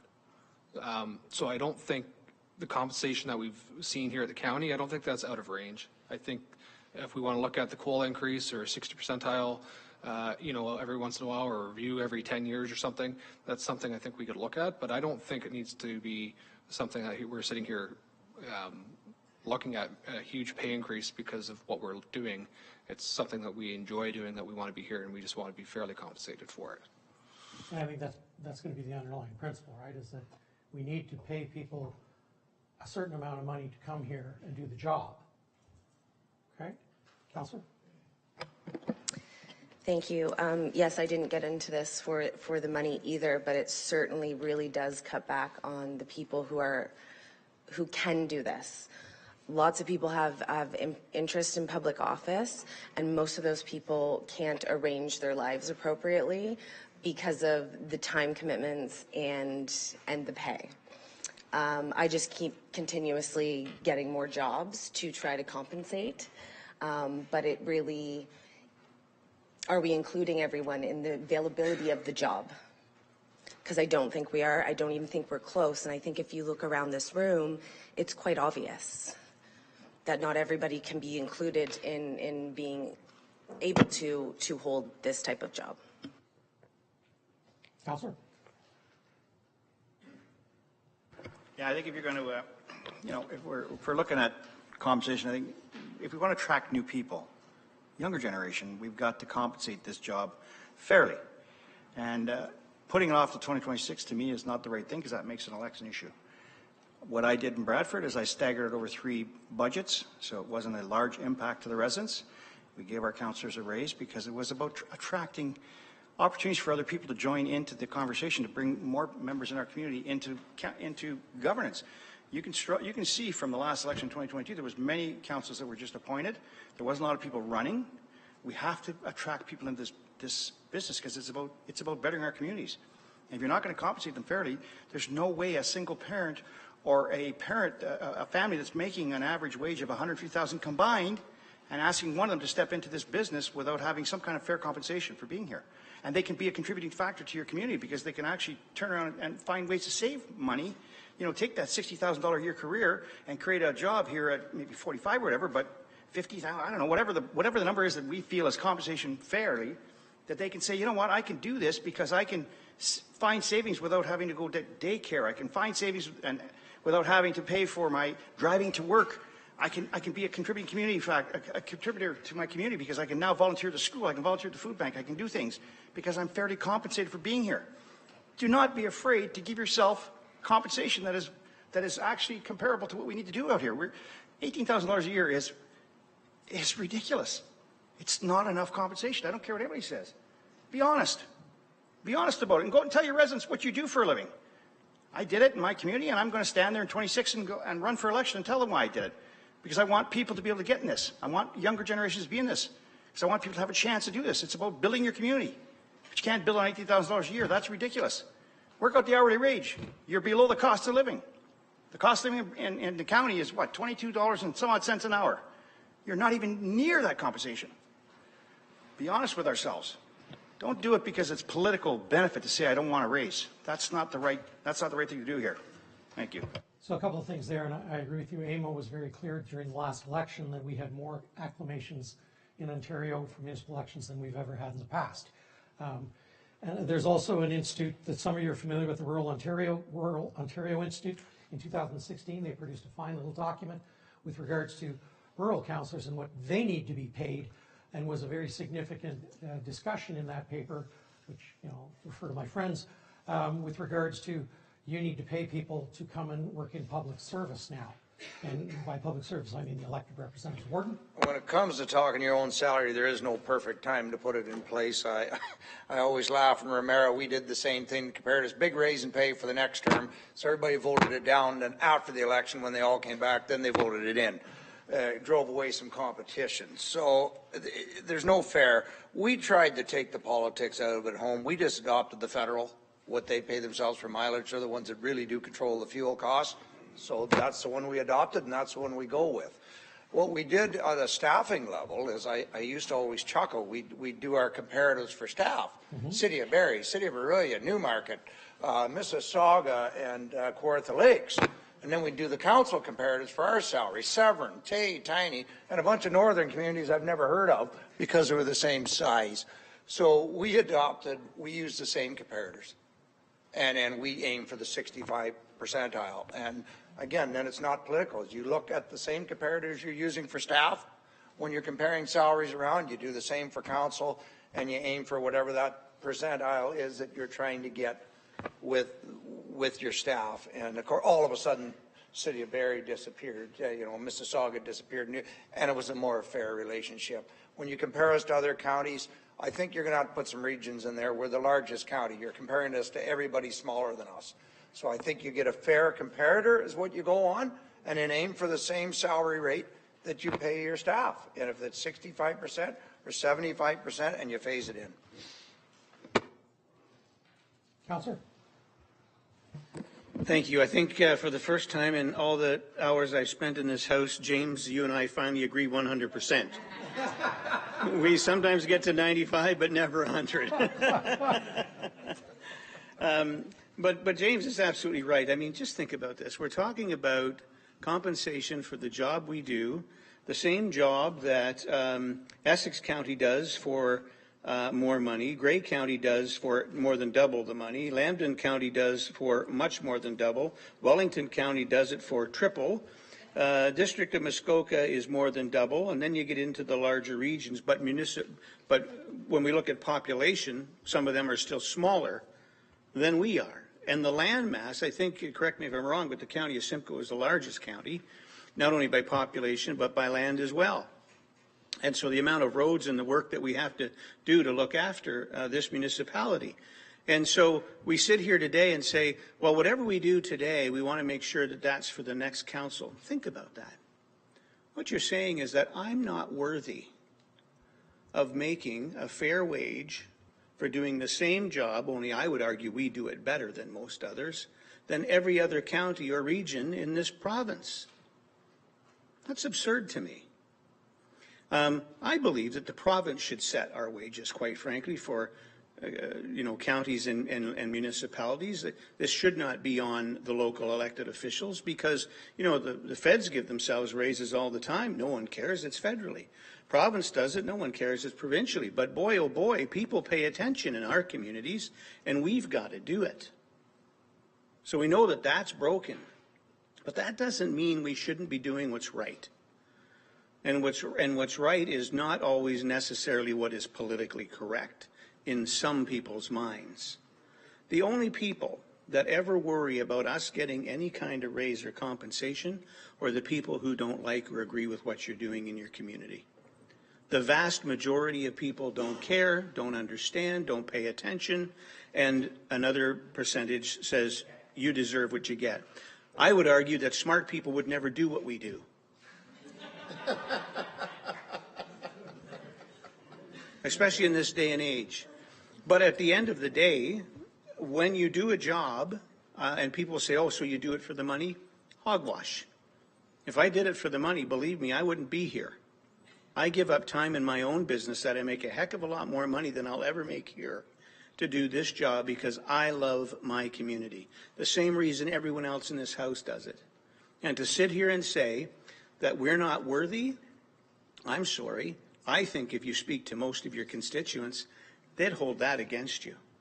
If you're telling me that you're not worth this, why did I elect you? We put our hands up and say, we're going to do the best we can for you, elect me. And then we sit here and say we're not worthy. Doesn't make any sense. I believe this isn't rocket science. I think if we take this 11 members and let's take out Peel Region and York Region because they're over 1 million people and take the rest of it and put us even at, I think at the 50th percentile, it should be 39,000. At 55%, it should be 40,000 something. You know, the warden says their community does the 65th percentile, same as staff. Then what does that tell us? It tells us that this house is grossly underpaid for what we do. And let's keep in mind, none of us ran to work in this house. We ran to fix and clean up and do the best we could do in our house, in our municipality. This is an extra. So I would argue that whatever we decide here today, we need to be fair and equitable, not only to ourselves, but to the future councils coming forward. I would make it retroactive to the beginning of this year. And that's how I would do this. And I don't think this needs to be a costly, long, drawn-out process. It really is pretty simple. Thank you. I'm seeing an awful lot of heads nodding yes now. So I wonder how we want to go through this. Can you go to slide 8, please? Just on the councillor's last point. Is this or one of these something that you want staff to flesh out in a governance type report to bring forward, or as councillor? Well, I think that we just do number 1 and do it right away and leave it at that. We have competent people financially in HR here, and they can come back to us. You're not interested in calling KPMG and having them Nope. doing $75,000? And definitely not a committee and not KPMG. Thank you very much. I should never have said that KPMG. Sorry. Just joking. Councillor. I'd like it to be number 1. I think there's some work that can be done. Maybe it needs to move externally after that, but I've done a rough per capita calculation based on the information that we've been given, and it's not a rocket science calculation, but roughly we're about $2 per capita for governance. And the average is about 3, and that's including Peel and York, and they're just over 1. So if you took them out, probably the average is around 3 for the other 9. But one element I'd like to look at is not just the per capita analysis, but on the basis of total tax dollars. Because I feel like you'd need both of them to get a feel for where we kind of sit on an average basis and from an analysis standpoint. But I think it's good information to have not only for us, but for the public, because when we're done with this exercise, we want to put some facts out there. And as I said, I've done the rough math, basically taking total compensation that's almost $800,000 this past year, and a population base of about 350,000 when you take the separated cities out. And then I've done the same with the others. But I'd like it to be done by staff, and that was what I was kind of aiming for when I made the requests at the initial stages of what we're doing. Anyone else on the approaches? Councillor? Thank you. I agree with Councillor Cox. I think we've got, Trevor's got an amazing HR team. They're smart people. Let them do what they're paid to do and what they're experts in. We don't need to go to a consultant firm and pay $120,000 for a report that we'll get back next year. The internal team can do it. This is not hard to do. If I sat here for a few minutes, I could probably run the numbers myself and get us there. Let's get this done. Gordon? Agree with option one. However, just to help staff out a bit, I don't want to put them on a spot. How about the governance committee approve the comparators that they bring? And then that makes it much easier and a little less pressure on staff. So they'll give us comparators to use. Governance committee said, yes, those are fair comparators. And then the rest just falls in place. It's just a mathematical game after that. But I just don't want to put staff on the point. They'll bring us a list, but then let it get approved by ourselves prior to the actual salary coming, and then it's just a matter of mathematics. Councillor? Fall in place. It's still going to be debated. You might as well just bring it right back to all of us and look at it right there. Unless somebody has another As idea. long as we're approving the comparators and not putting staff on that situation. Yeah. And I think if we go to the recommendations, the next steps, assuming I've heard overwhelming support for one, staff doing it in-house, getting it over with. So, Jonathan, you want to talk about how the discussion we've now had, I think we're talking about recommendation number 2, it would now be full steam ahead based on internal resources, right? And not waiting for the next term, bringing it forward. These are the facts, these are the finances. As the warden said, you can put everybody in the list and then you can take them out if you want to at the committee meeting, but you will have that information. Jonathan? Yeah, so number 1 here, as I mentioned, COLA, the tie to COLA, there is an issue there. Council can deal with that by considering recommendation number 1.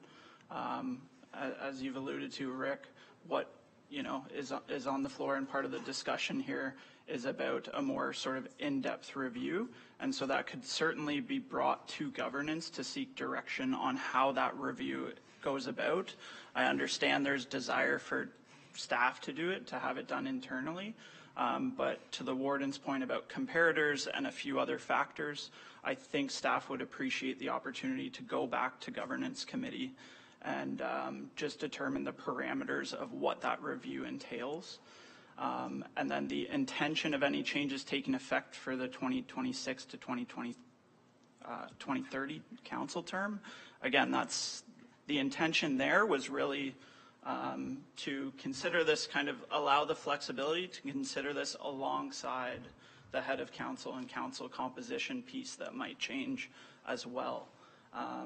But that's certainly, in the hands of council here to direct otherwise. And that's what I was hearing was on number 2. What I'm hearing is full steam ahead, internally with staff, and bring it to the governance committee or however you would bring it forward. That's the direction you're giving now to staff with regards to going ahead. And it's not about the 2026, 2030 group. It's we want to see this now. And when it's in front of council, council can always decide whatever council decides. Council can say, you know what, we're going to push this off till I never recommend that. I'm not a big deferral expert. If you have information in front of you, I think you folks get elected to make decisions and vote on them. So if that's what I'm hearing, I'm sure staff can put it in the appropriate direction. That's based on the model number 1, that they bring something back sooner rather than later. And yes, it should go through the governance committee to make sure that we've got the right parameters, but this is not waiting until the next term. Councillor. I think my colleague, Councillor Smith here from Wasaga Beach, articulated the motion very clearly. I think from my lens, that's option 3 possibly. But I think it was well articulated, and I fully support what he brought forward. Did you write that down? All right. So on item number 1, your gap as a result of COLA adjustments, how would you like to address it, members? Are we talking, Councillor? Thank you very much. I think first we need to fix the gap. That's first and foremost. And then I think if you fix the gap and you put COLA back in place, this should not have to be dealt with for many years unless we have a bunch of other counties that are losing their minds. But other than that, I think you fix the gap and COLA is in place, and I don't think the future councils need to worry about this, which is a good thing. Councillor? I've got Trevor up there. Just looking at a staff perspective, is it difficult to keep the COLA separate to just council and not use a 60 percentile? Is that something we can just do? Just keep COLA as an increase? Mark or Trevor? Sorry, just so I understand, could you repeat that? Can we maintain a straight COLA increase for council and not tie it to any staff? Yes, we can. We can have a separate policy for council, yes. Staff, currently there is a review each year for non-union where we maintain the 60th percentile. So we look at the different roles and groupings. And non-union is a negotiation according to contracts. Again, I'm seeing a lot of heads nod. Yes, that would be the appropriate way to fill the gap now that's occurred. And the direction to staff would be to go off and get that done with the Treasurer's office and bring it back. All right. Mr. CAO, is there anything else we should be chatting about? I think we've gotten most of the directions to staff on all three issues. And they've been fleshed out very well, and I'm very appreciative that I didn't have to talk a whole lot. I just had to ask questions, and you folks have been very engaged. Mr. CAO? Well, thank you very much, Rick, and really do appreciate, on behalf of all of us, your assistance here, Rick. So thank you very much for that. Much appreciated. And yeah, I think the direction's fairly clear. So we will come back to council on those respective matters.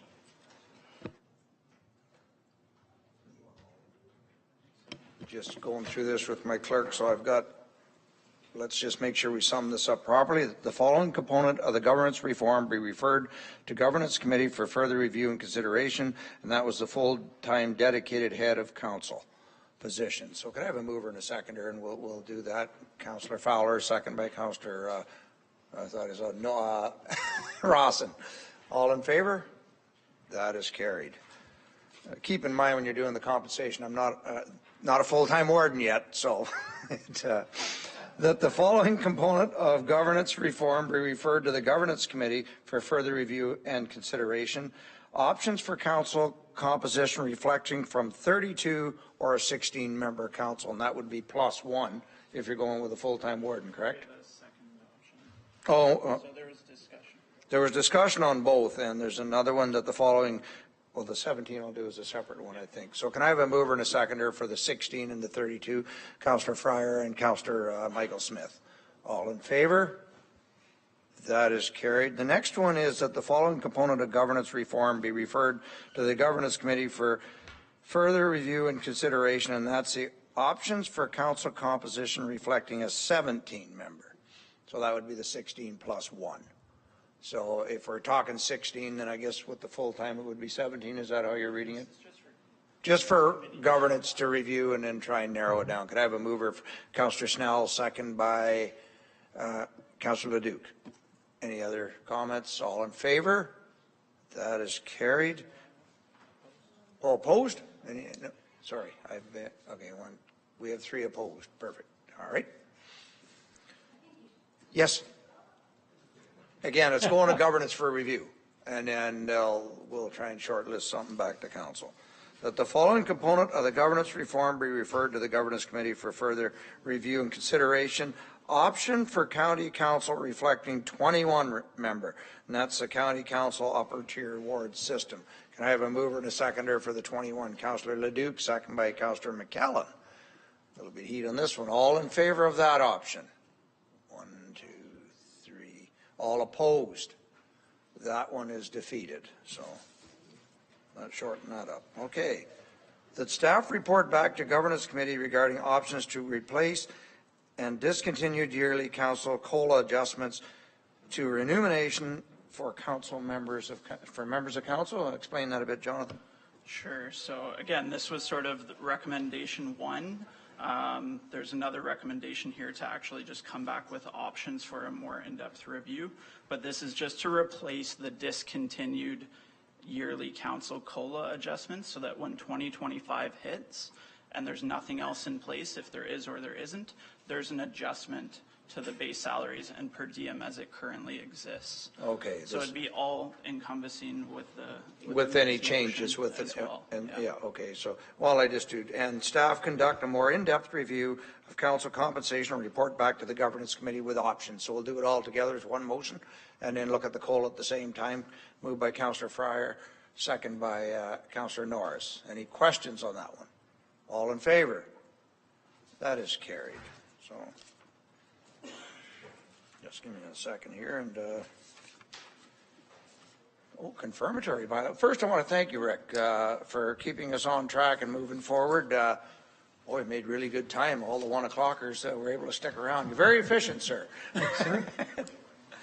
Oh, Deputy Warden, go ahead. Thank you. And I did say earlier, when we are considering the option of a full-time warden, I think that then the deputy warden's salary needs to be reflective of that. I think that the role would become less.